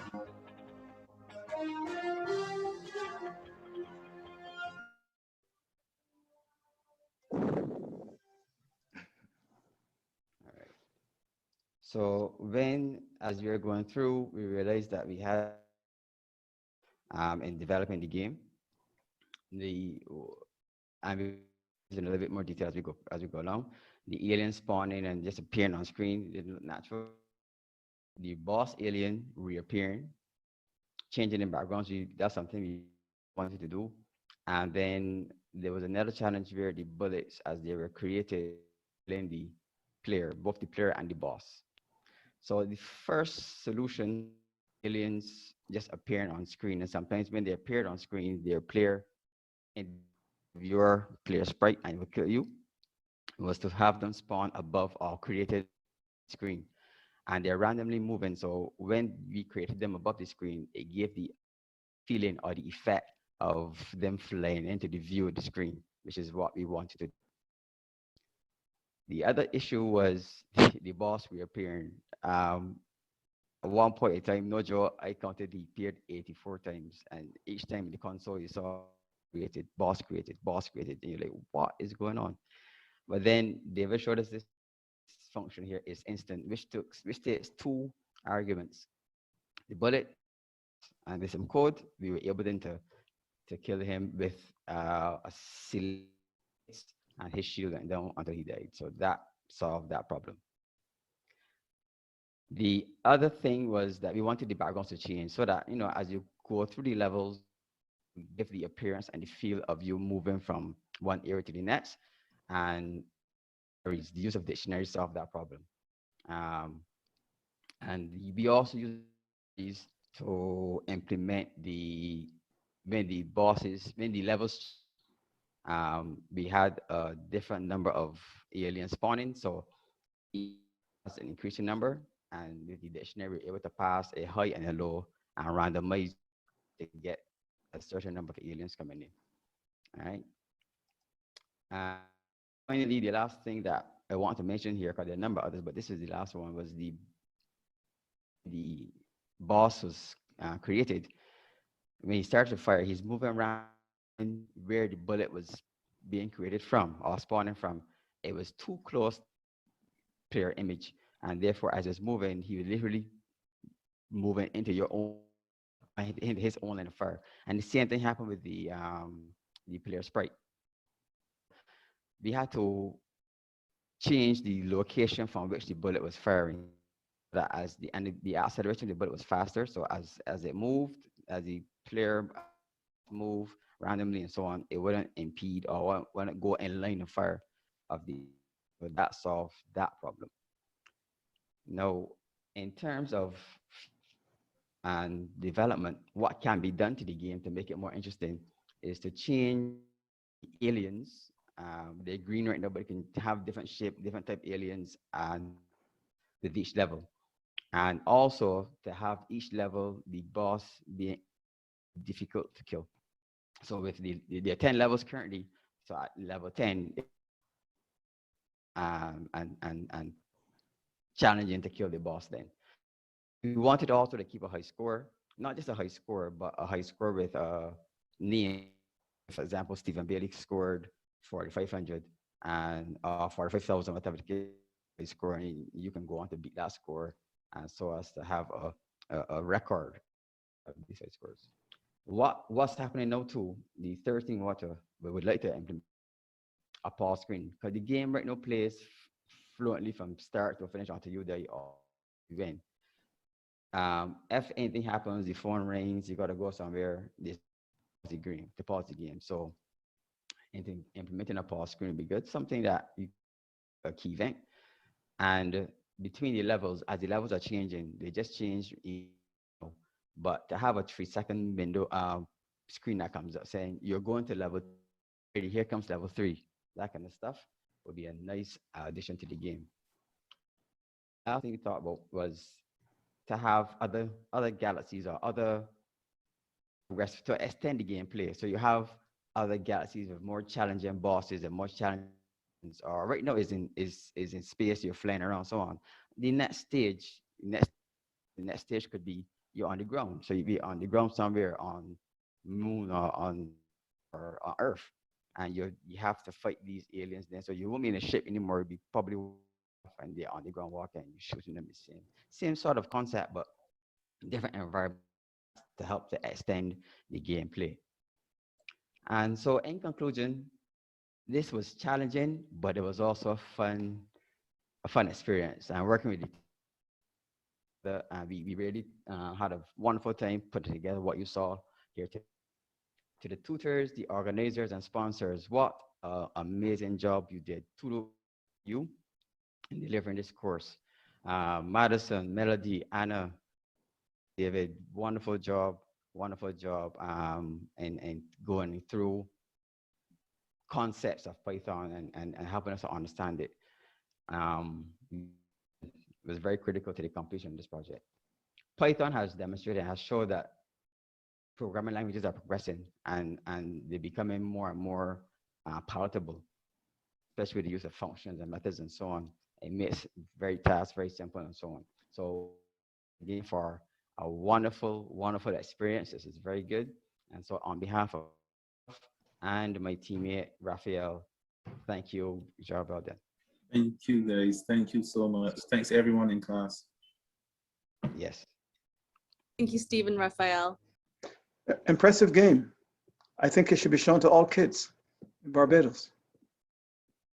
All these games should be shown. We're recording it, so we'll have it. Thanks, Cardinal. Well, now I would like to pass the torch on to Madison. Madison, thank you. Yeah. All right, so Team 13, back on Earth, up next to share their creation is the team In the Loop, which consists of Silford Moore, Rayshad Ambrose, and Kayla Ford with Mummy Chase.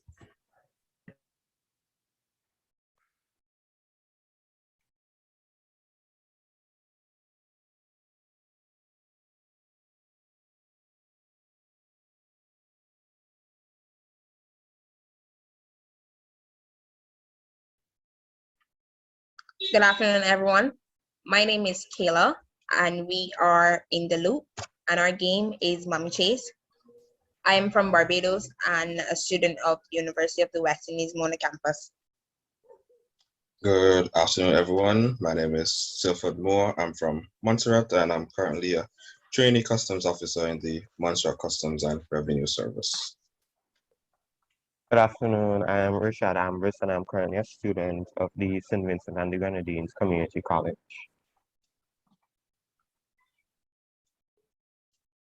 What is the Mummy Chase?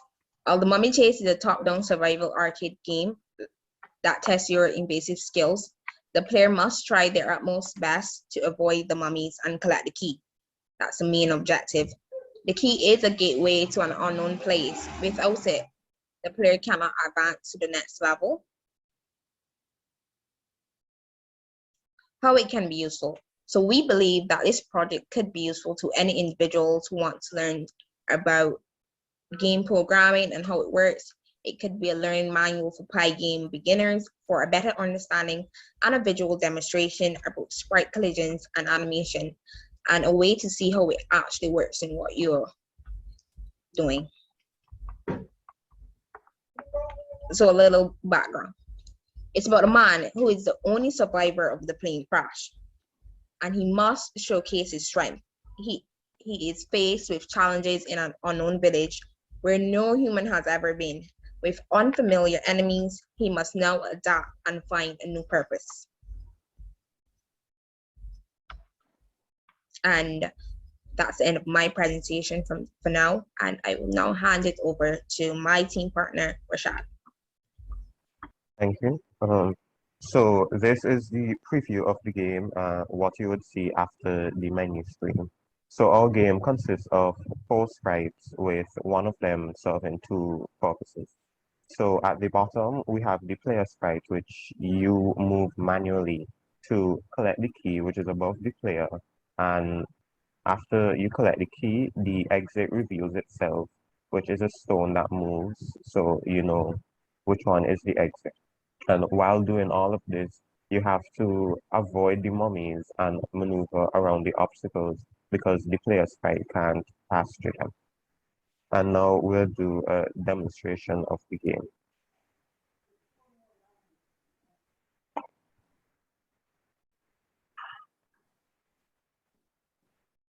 So when the I'm not hearing this sound.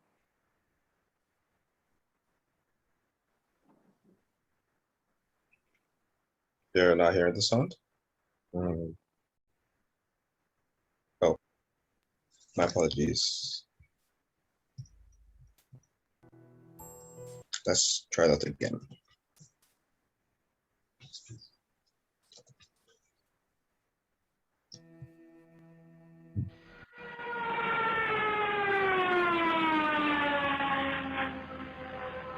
So that was the plane crash, which the player was just in, and now we'll begin the game. So there's the player and the mummy is currently moving towards him, and you can see the little key with the wings happening at the left side of the screen. And the player is trying to move towards the key while also trying not to be touched by the mummy. He can't move through the obstacles, and to the top right, you would have just seen a stone moving and revealing a black hole, which is the passage where the player will now go to in order to complete the game. And he must do this all again while avoiding being touched by mummy. And that is our game. And now I would pass it over to Silford to talk about the technical challenges we experienced while developing this game. All right, thank you, Rashad. So while we were making this game, we did encounter some technical challenges. And the two challenges that are worthy of mentioning are the display issues with the sprites and obstacles, the collision spacing between enemy and player sprites, and animating the sprites moving diagonally. We will expound on this further. But before I do, I must explain some different terms that I will use while I'm explaining the challenges. So a sprite is basically a term used to refer to image or images that are a part of a larger scene. So for example, in this case, the video game. Sprites can be static images or animated graphics. And collisions is basically describing the state when the shapes of two sprites are intersecting with each other. Each sprite in our game has its own hitbox. So when the hitboxes of two sprites collide with each other, that's what we call collisions. So for our first challenge, we had the issues with sprites and obstacles. So as you see in the screenshots on the right-hand side, you can see some very odd display issues. So in the first screenshot, you see that the obstacle, the stone, is appearing above the player sprite, which it shouldn't. The player sprite should be appearing above the obstacle. And the screenshot below, you see we have three different obstacle stones. You have the one in the red circle, basically appearing on top of each other, which it shouldn't. It should be appearing like how it is in the green rectangle. So we solve this by basically giving each sprite and obstacle its own individual layer and basically displaying the most important layer, which will be the player sprite first, and then every other sprite will be the subsequent layer afterwards. Next challenge was the collision spacing between the enemy and player sprites. So as you can see in the screenshot here, you see the enemy sprite is actually on top of the player sprite, which it shouldn't. The enemy sprite should be around here. One sec, actually. Oh. Okay. Right. The player sprite should be around, the enemy sprite, I mean, should be around this area here, but it's actually on top. And the way we resolved this was by redefining the enemy hitbox so that it actually does not look like it's colliding into the enemy sprite, but actually like touching it from behind.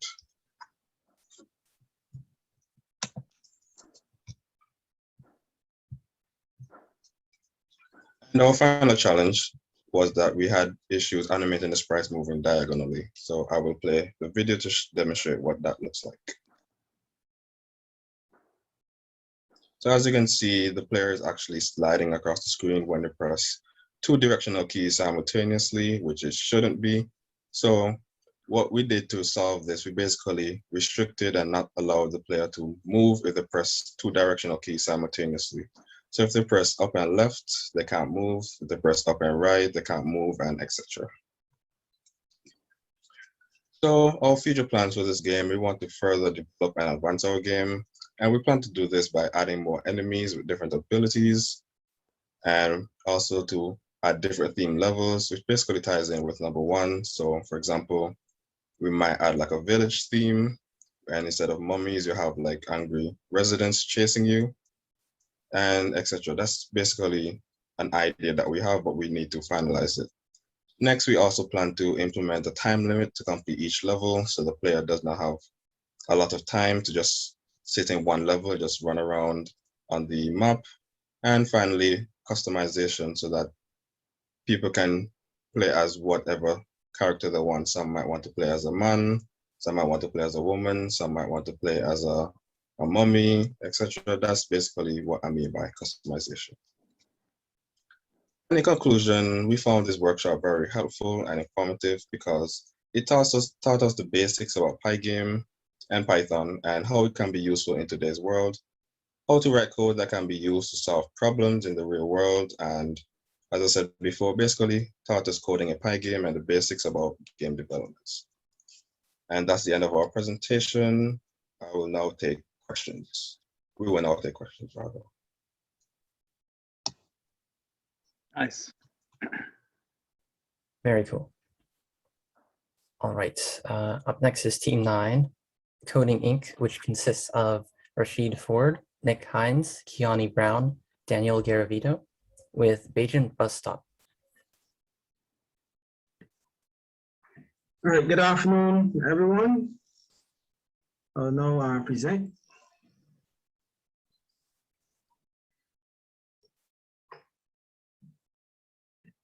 I like your background.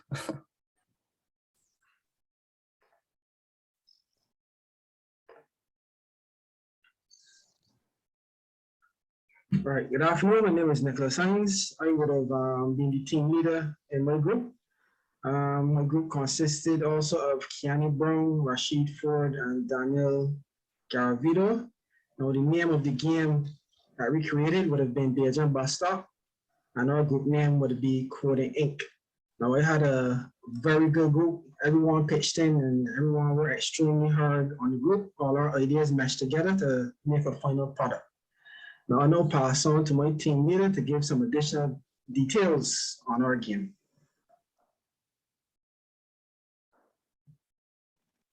Thank you, Nick. Good day, everyone. I'll be giving you a brief rundown of the game details. It is a platformer-based game where the player progresses through obstacles and enemies with the objective of collecting power-ups. We wanted to create a Caribbean team game where our player, believe it or not, would take the form of a bus stop.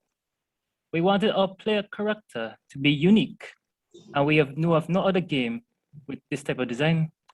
Our character has lost its original color and must collect said power-ups to return it to its true color. I will now pass it along to Daniel for the player background. Oh, yes, all right, hello. Yes, good afternoon, everyone.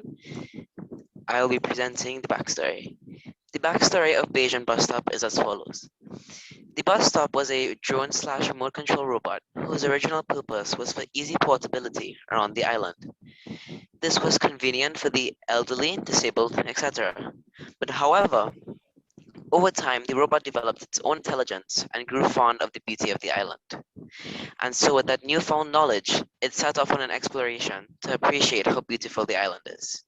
I will now pass you back to Nick for the demo of the game.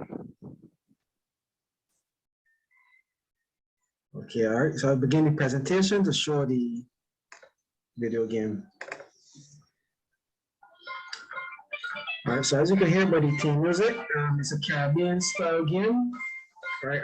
Bajan is short for like local, so you know we're from Barbados, so it's short Bajan, we call it Bajan Bus Stop.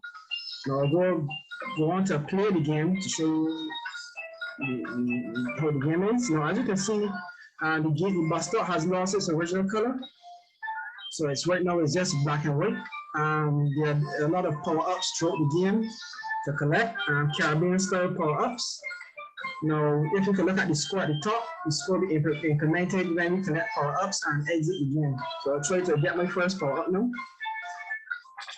So as you can see, I just collected my first power up. Now I have to dodge the buses, which are enemy in the game. So as the game has a lot of timing in it, you have to be careful not to miss your jumps. So I just moved on to level 2. Now, as you can see, there's also a green monkey, which is a Caribbean enemy. So we go on to collect a soursop. We collected we collected some additional color. So we try to get to the next level before getting killed. Okay. So we moved on. Now, people from Barbados will also notice the next power up. It's a Shafet power up. Oh, all right, I got hit. All right, so I'll start again. This time, hopefully the monkey doesn't kill me. Yeah.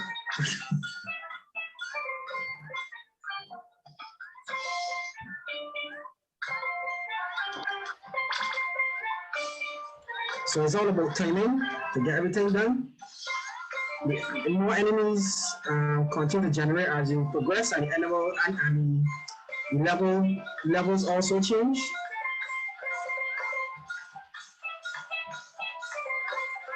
So as you can see, I just gained my true color, and I actually won the game. But start got this original color back. So that's how we created the game. I hope you all enjoyed the demo. I will continue back on to the slide. Let my teammate continue. All right, good afternoon, ladies and gentlemen. My name is Rashid Ford. I'm 22 years old and from Barbados, and I'm late to discuss some of the challenges that we face while creating this project. The first challenge was learning how to implement the collision system. To do this, we had to utilize the rectangle feature in Python.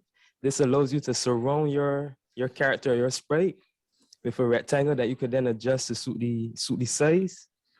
And once this system is implemented, you can then use it to make the sprites interact with each other. For example, for our game, Beijing Bus Stop, we would have a rectangle surrounding the bus stop and then rectangles surrounding the enemies and the items. So what would happen is when you wouldn't be able to see the rectangles during the game. It would just appear as the sprites and images. But when the rectangles come close to each other or within close proximity, it would then trigger a response that would result in either, for example, for the items, they would change the color and you would gain points, or for the enemies, you would lose points and have to restart the level. Another challenge would be, if you can move on to the next slide. Right, creating our own sprites. Due to the time period, the restricted time period that we had, it would be difficult to create every sprite from scratch. The sprite we did do from scratch would be the bus stop, the main playable character.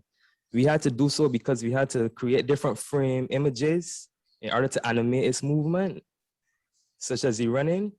So we had to do it frame by frame and then implement it in Python. But for the other sprites now, such as the green monkey and the bus and the item pickups, we had to use resources such as Pixel Station and Pixel Tour app, as well as Open Game Art, and then we would have changed and remodeled the images to suit the game and how we wanted it to look. Next slide. Right.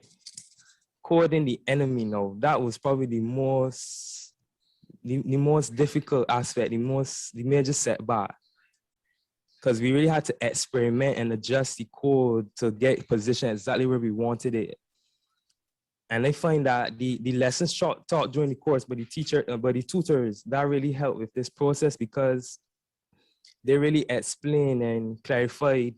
Because for Python, every game, there's a grid system behind every game is upon, and then it will allow you to navigate it. So on this grid system, there's the x-axis, which goes from left to right or horizontal, and the y-axis, which goes from top to bottom. But what's different than in school is, whereas in the normal grid system, the left-hand side is on the x-axis, which goes horizontally, is the left-hand side is usually has the negative numbers, and the right-hand side has the positive, and then for the y-axis, which goes start at the bottom, the positive numbers are at the top and the negative numbers are at the bottom. But for Python, all of that is reverse and flip the other way, which would mean that for the horizontal axis, the negative numbers would be on the right, and then the positive numbers will be on the left, and so forth. So that really required the learning curve to really get the enemies and sprites really position how we wanted them to be. And then now, I would like to pass it on to my teammate Kiani to discuss the future work. Thank you, Rashid. After this workshop, we plan to dedicate some time during our busy schedules to hopefully update and implement new things for our game, such as more levels, probably change up the terrains a bit here and there, maybe add in a few extra tiles, add some new enemies, maybe ones that will shoot us as they get close, have some kind of special interactions, and also make a little change to the power-ups to give us some abilities when we collect them.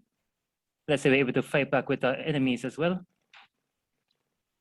Now, this was a fun project, and I was glad to work with these guys. Now I'd like to pass it on to Daniel for the conclusion. All right, me again. So during the course of this workshop, we got familiar with several aspects of Python, and thanks to this newfound knowledge, we were able to create our very own game. And yes, we made the game, but it really wouldn't have been possible without the help of our patient and amazing instructors. We wanted to say thank you very, very, very, very much for your guidance and assistance throughout the entire workshop, and we are incredibly grateful. That is the end of our presentation today, and thank you for taking time out of your day to look at it, and we hope you enjoy the rest of it. All right, everyone. Thank you very much. Very nice. Very nice. Right. Thank you. Team 8 is up next. Next to share their creation is the creation is called TerraQuest, and it's by Alpha Coders, which consists of Jermaine Alexander, Jamani Bowen, Nathan, and Nathaniel Clement.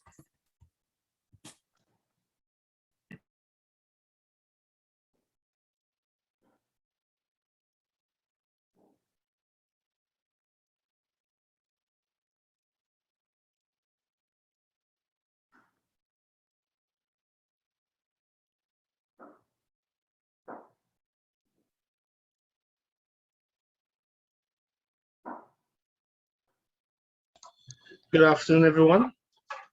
The name of our game is TerraQuest, a fun space adventure game.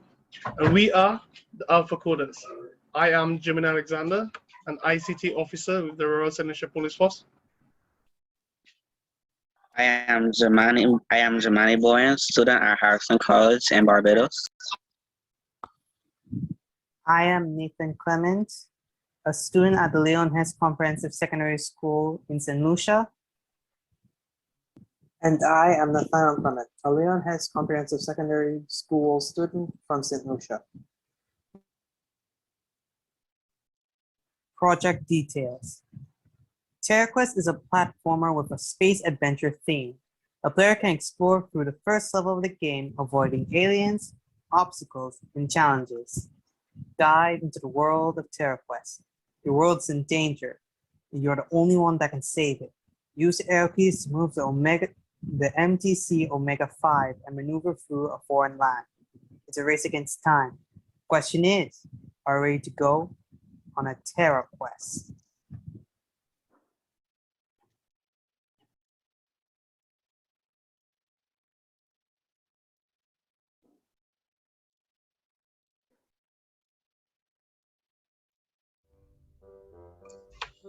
So this is the main menu for our game.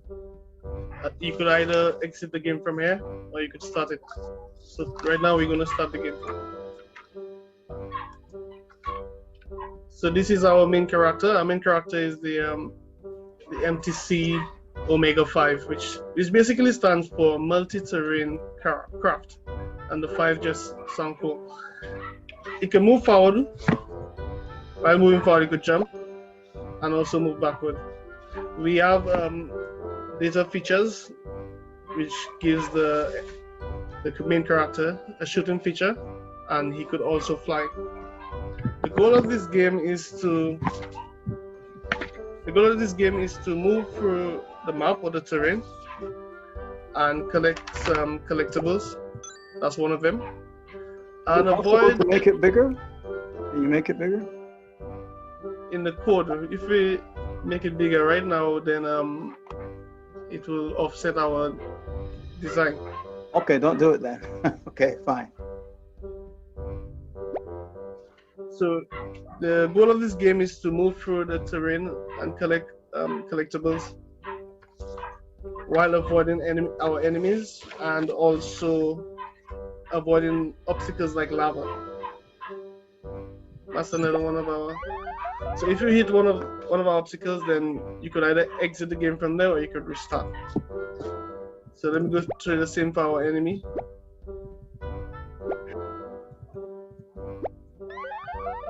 You could do the same thing, either exit or restart from it. And I'm gonna try to complete this level of the game.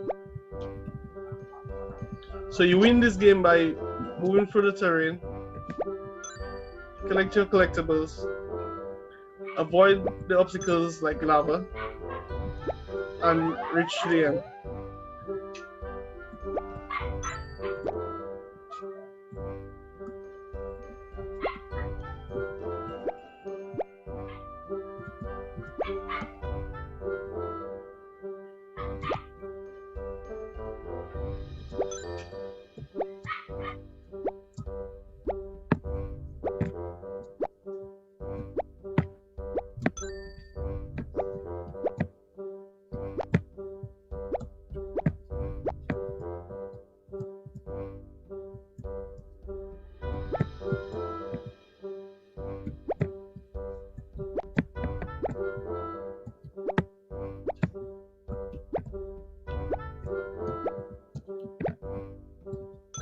And you go out through this exit door, where you get,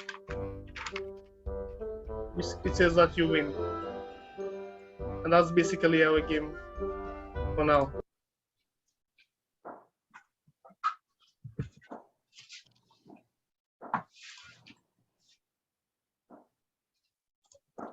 Okay,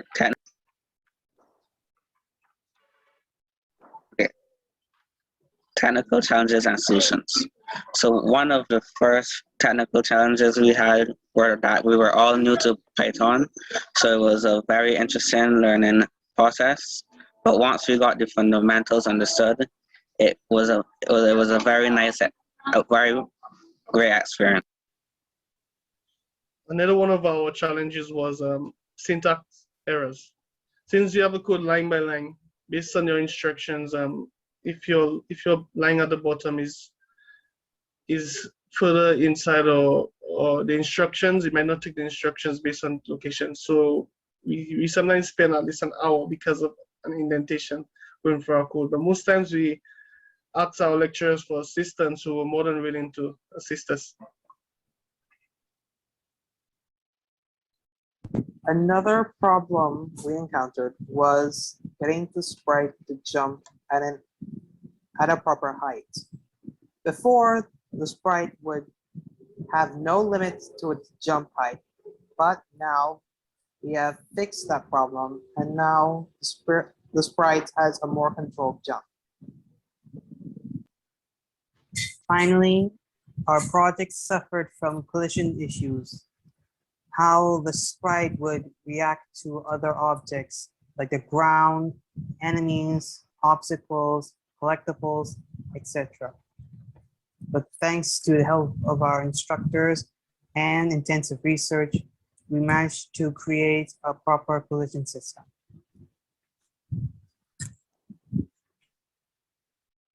Okay, some future work we are planning to do is to continue with our design with multiple levels and more challenges. So we will be adding much more levels and different challenges that will face our protagonists. And also, we plan to add better graphics and sound for the game throughout each level. And another thing is that we plan to add new features to the main character sprite, which is where what we're planning to do is that as you progress through the game and collect different artifacts, your character's main sprite evolves, and you'll get more new features like you'll be able to have a weapon to shoot at enemies later down the road. Then we also plan to create, well, we're thinking of maybe if we have the time to create another version with an Earth theme. And we also plan to add a scoring and time system.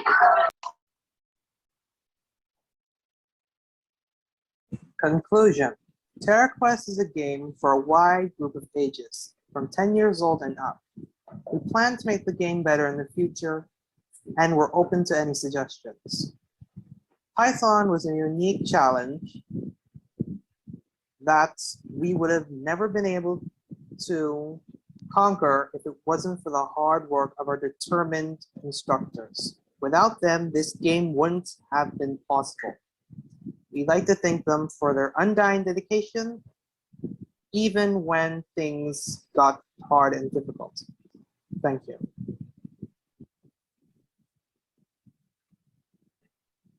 Nice. Thank you.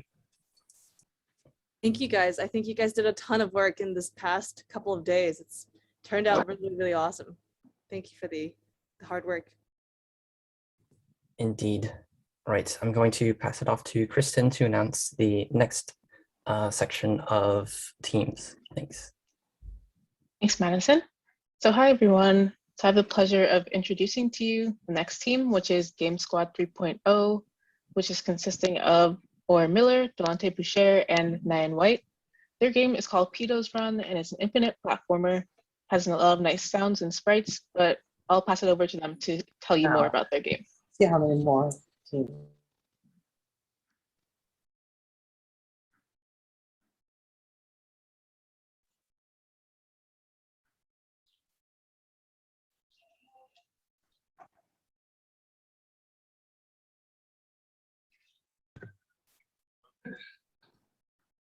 Good afternoon, ladies and gentlemen.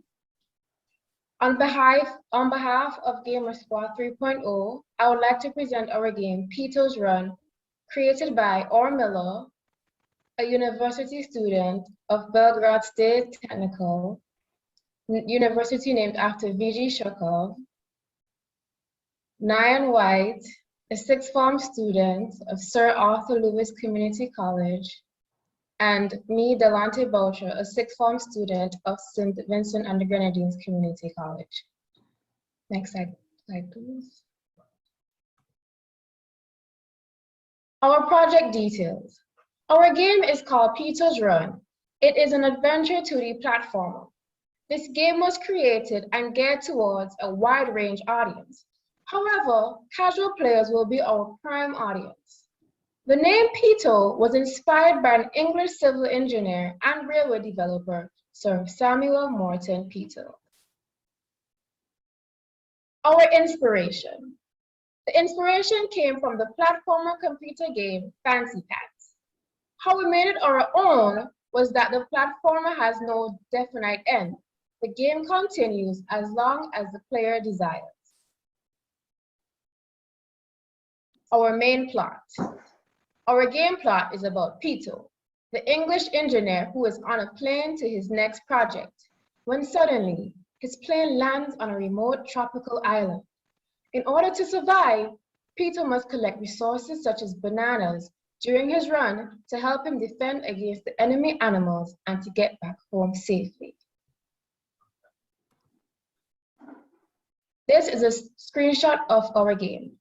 I will now turn over to Or Miller, who will show our demo.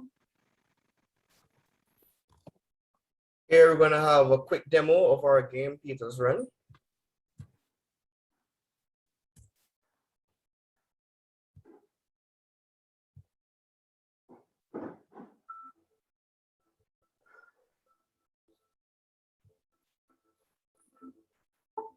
Press any key to initialize the start of the game and spacebar to jump.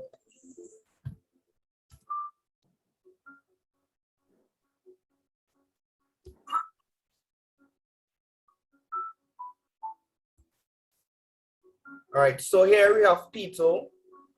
He's running in the said jungle, and he has to jump over enemy sprites. The score is scored by the distance traveled by Pito. And in order to kill the character, you have to hit an enemy sprite or snail. The score for each round is saved, and the highest of those scores are displayed within the highest score right here on the screen that you can see. So now we're going to talk about technical issues and solutions that we came across while coding this game. First, we have the platform length. Initially, the player would run off the platform and the game ends. We solved this issue by multiplying the width of the platform sprite to an infinite number. Secondly, we have the sprite animation. It was quite difficult loading the sprites of the spreadsheets because we didn't have the coordinates for any of the sprites. So we then decided to load each sprite directly from our PC using the function os.path.join. And finally, we have the collisions. Initially, the game would have ended when the main character, Pito, came in approximately 4 to 5 pixels away from the enemy sprite. So we then increased the velocity and the vertical jump of the player so as to decrease the possibilities of the game ending too soon. However, this is a good thing because the game difficulty is also heightened. So now we turn over to Nayad, who will further talk about the future work of this game. In the future, we intend to add visible mechanics such as an earnings bar for each run. Many activities within the game in order to prevent repetitiveness. For example, when the player encounters a mass enemy, special actions will be unlocked. Changes to the enemies and backgrounds as certain distances are covered, such as the weather and time of the day, that is the evening, night, and dusk. Power-ups, obstacles, and coins to make the game more user-friendly and interactive. And to end, we intend to have multiple types of enemy sprites. In conclusion, our game Pito's Run is an adventure-based platformer made by 3 students who all aspire to work somewhere in the field of technology. Despite the challenges faced by our members, we had fun with this experience. We hope to continue this game even after the end of the workshop. And at this point, I would like to thank Professor Cardinal, our instructors, and of course, our sponsors. We are extremely grateful and thankful for having been given this opportunity. And I'd also like to shout out my team members, Delonte and Or. This whole workshop and this project was a bit difficult, so it was a bit strenuous, but in the end, we were able to persevere through all of it. So thank you. Really nice work. I want to see if there's any questions from the audience. Yeah, very nice indeed. So our next team is called 2D Athletics, and they're going to be presenting their game 2D Olympics. And the 2D Athletics team consists of Jeremy Cumberbatch, Christian Atherley, and Deshaun Boyce. And their game was inspired by the Olympics, which passed earlier this year, channels that energy. So I hope that by watching their game, maybe that'll take you back to the excitement of the Olympics. And I'll let them get started with the presentation of their game.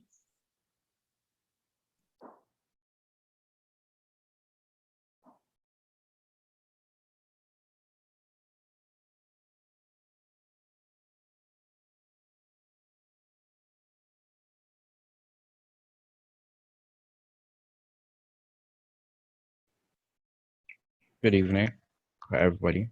My name is Deshaun Boyce. I'm a student of the Queen's College School. Next, and then we also have Jeremy Cumberbatch. If Jeremy could just unmute and say hello. Hi, my name is Jeremy Cumberbatch. I attend the Barbados Community College. Good afternoon. I am Christian Atherley, and I am a student of the Jamaica School. Our game, 2D Olympics, is a game designed to recreate a 2D version of the Tokyo 2021 Olympics. The main goal of the game is to reach the finish line before your opponents. The target audience for this game are users and organizations interested in Olympic activities. The game is a top-down game designed for competitive gaming and is currently single player. We plan on making a multiplayer version where you can compete against real people around the globe. Currently, the game is played against artificial intelligence, where the running speeds of the artificial intelligence and you, the player, are randomized, which means you do not always win. Currently, the only event we have are the Olympic 100-meter dash, which we plan on expanding in the future. I will now hand over to the Asian boys for a demo. Hi again to everyone. As you should be able to see on the screen, I have a 100-meter track. And also, as you can hear in the background, I have some wonderful music for you to relax to while you play this game. We are currently the runner in lane 1. So when the beat drops, I will start the race. All you have to do is hold on spacebar and all the characters run at once. As you can see, everything is randomized. You will see who wins, and if you win, you will see that you win and then a congrats. If the other wins, you will see which lane wins, and also game over. As you can see, lane 6 won that race. Didn't hear the music. Can't hear the music? Sorry. No, well, I don't know the others. I'll start over just in case.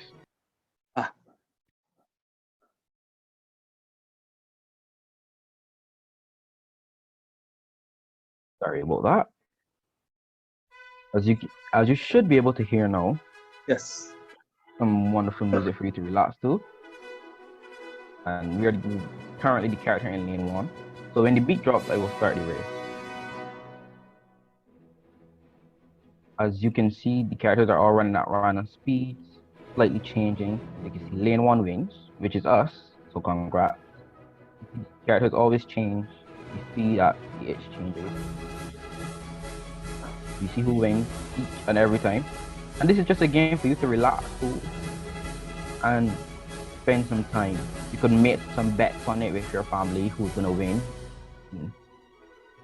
Not real money, of course, but just like make a choice. We are currently, I wish to make it more interactive, that you actually control your player. I am still stuck on that. That is also future works. You can see I'll just keep playing for a little bit more until somebody else wins. If somebody would like to pick a character, just tell me. We'll go until that lane wins.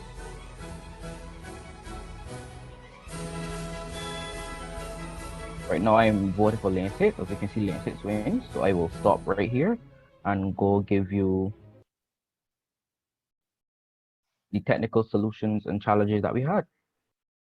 During the coding process, we experienced a few problems. Our chief design and development technician, who was Jeremy, he designed the track, and he also found our sprites. He actually had to design that from scratch using a pixel art site because there were no 2D Olympic tracks to be found. While I was coding, as I was the chief programmer, it was very challenging for me to add independent sprites, yet using only one class. I was trying to keep my code efficient, however, that was not possible. So I had to make more than one class for each sprite and then make them run independently. Finally, there was a problem getting the winning and the losing screens, as you saw, to run smoothly. At first, they were running at the start of the game, so I had to add delays and timings to sort that out. And now I will pass it on to Jeremy, who will give you the future words and our conclusion. What does the future hold for 2D Athletics? 2D Athletics as a team have made a decision to add various improvements and enhancements to our game.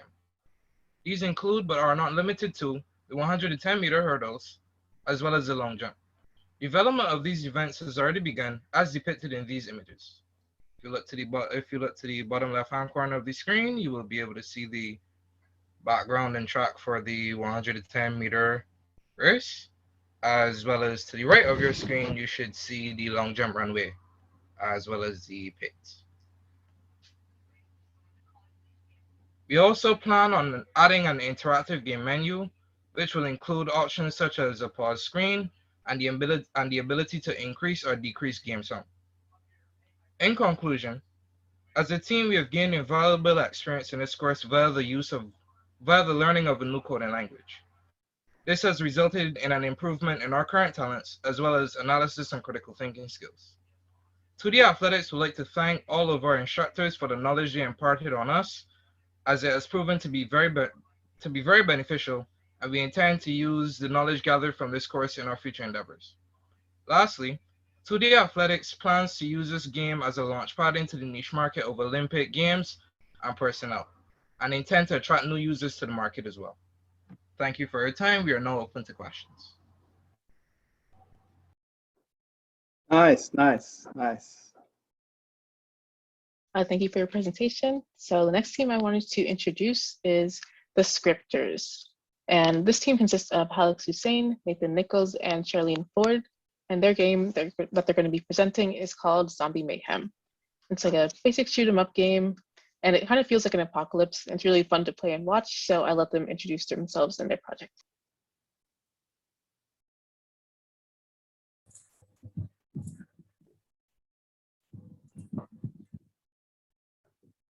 Good afternoon.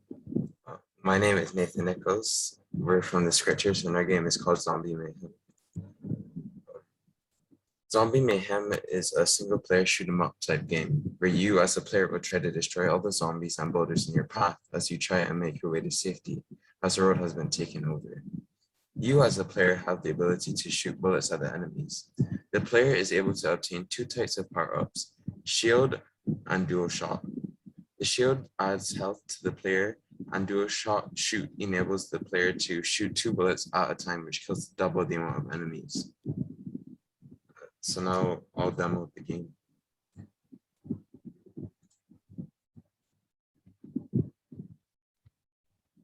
Can you hear the music? There's supposed to be music in the background. Not hearing it. Not quite. Pardon me, sir, you can't hear anything?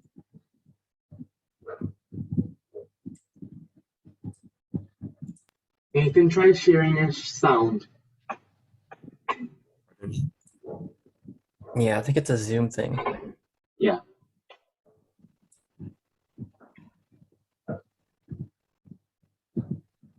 Should I just try and share the plugin to window alone?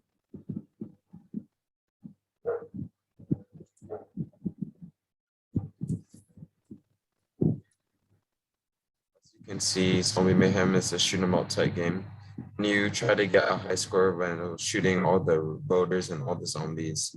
And there's a chance that you'll get a power up from the zombies, and this is one of them. And then you have your life and your shield. So the main objective of the game is to obtain the highest score possible with 3 lives.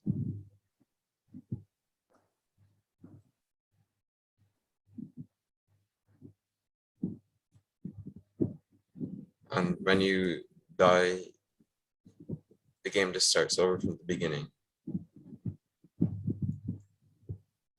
I'll now hand this over to Alex. Okay, so our future work entails that we would add at least 3 to 4 levels that we are beginning to work on, create more interesting power-ups, and implement new features in sprites, and add better quality images for our sprites. As you can see, the zombie on the slide, you can't really make his face out. We want to make it look a little bit more gruesome or a little bit more real.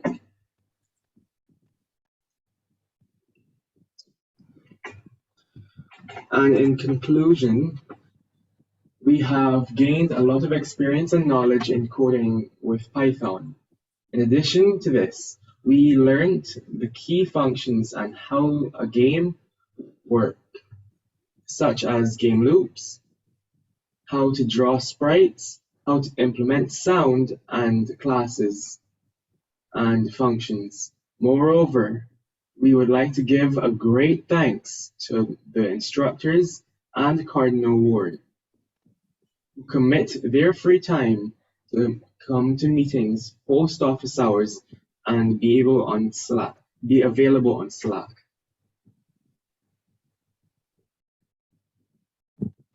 Thank you. Thank you. Because we did put a lot of pressure on this team, and they, in the last 48 hours, came through and got their code to work. So the challenge I gave them is, if you want to present, you're going to have to get the bugs out of your code, and they did. So heroic effort to both Nathan and Alex and the others on the team to make it under the wire. When the going gets tough, the tough gets going, and they got it together. So I'm very appreciative. Thanks for the great work. It looked good. Any last words from the instructors? I'm just very proud to see how everyone has progressed. Especially in the last 48 hours, I didn't get to work very closely with a lot of these teams, so I was very surprised when I saw essentially the presentations, the newer version here for the first time. So. Sure. Very proud. Mhm. Oh, was that Melody? I don't hear her. Heard someone. Anna, Kristen, you want to add anything? Yeah, I would just echo what Madison was saying. Really, a lot of the students that you see here are started off knowing almost nothing about coding and Python, and really everyone's been making so much effort and put in a lot of work throughout the workshop to really learn all the basics and put all these games together. So yeah, I'm really proud of what you guys have all come up with. It's really amazing to see all the hard work that you put in. Yeah, I definitely agree with what everyone else said, and also was really proud of you guys for sticking through it the whole time, because we knew it was a lot of work with all the homework and everything, and you guys had jobs and school and like there's a lot of other things to deal with. So it's just really nice to see you all power through and come up with some really impressive projects at the end. So you should all be really proud of yourselves, proud of your teams, and just know that you have what it takes to keep moving forward with computer science. So just definitely stick with it. So you did a really good job this time. I don't know what I will do with my Saturday mornings now. Missed you bunch a whole ton. Well, I will say that these students indeed are grateful to the instructors. I heard it over and over again. None of the instructors, except for David, are from the Caribbean. Well, Kristen claims that she's first generation, but they didn't have to do this. They could have done a lot more things and other things if they're Saturday mornings, Thursday nights, and Tuesday nights, because it was stressful for them. They had to give up, they're all trying to do theses and graduate from MIT, and this is like a distraction for them. But the love of teaching, the love of people, the love of seeing you learn and when you get that aha moment, I got it working, that thrill of victory is what keeps them going. So your success makes them smile, makes them happy, and makes them feel that the investment they made in you was well worth it. And I want to say kudos to the instructors. Thank you for such a difficult job. This is probably the most difficult thing you've done in any summer, but it worked out. And thanks to the students especially. We knew it wasn't going to be easy for you.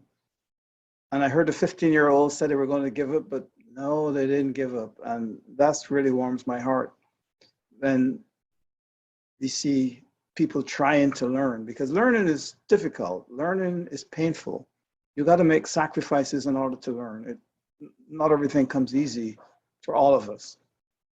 And to hear the 15-year-olds say that they didn't give up, it should be an inspiration for the older folks who also can learn not to give up. And you heard it from Paul from Sagicor also. Keep pushing forward. We hope the next Google is going to start in the Caribbean by somebody, maybe one of you guys, one Google can give all the able-bodied people in Dominica jobs, just one company. So as you can see, I'm an optimist. I believe that great things are going to come out of the Caribbean. You know, Jamaica's a good example. They had a bobsled team. That was great. They've been, what? They dominated women's heats in the Olympics. So the Caribbean is here to stay, and we can do great things, and you're examples of it. So keep pushing forward and take more classes. This is only the beginning. You can take this class again in the spring if you want to. It'll go a little bit slower because it'll only be on Saturday mornings. So if you didn't get the hang of all of it, you didn't have enough time, you can re-enroll. And hopefully you will find that maybe God gave you a talent to be a great software engineer, great programmer, maybe a great computer scientist, and maybe you will indeed create with your team the next Google.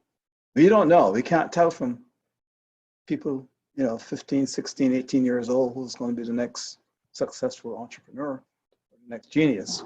Too early to tell, but I'm hopeful, and I really truly believe that great things are going to come from this region. So thanks to the sponsors again, and the parents who entrusted us with their kids over the last 6.5 weeks, and to you guys who are out there working for a living and had to either leave work early or get to work late and make the sacrifice. I hope it was worth it for you too. And keep in touch with us at the CSF.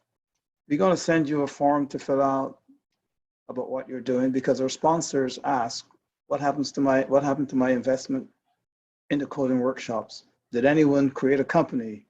We hope some of you will. Did anyone get a new job because of their activities here? All of you who are in the program, in the booklet, are going to get certificates, whether you presented or not, because it's a certificate of completion, and you completed the course even if you didn't have a chance to present. So don't worry about that. It's not a problem. Okay. Thank you all so much. This was a pleasure for us, the staff and the instructors. When you succeed, we succeed, and it was a win-win for all of us. And I hope to see some of you again, maybe in future things the CSF does. Maybe some of you will apply to SPICE, or your children will. Make Dinah happy. And Godspeed. Stay safe. And make us all proud. Bye-bye. Bye. Bye, everyone. Bye, everyone. Bye. Bye, everyone.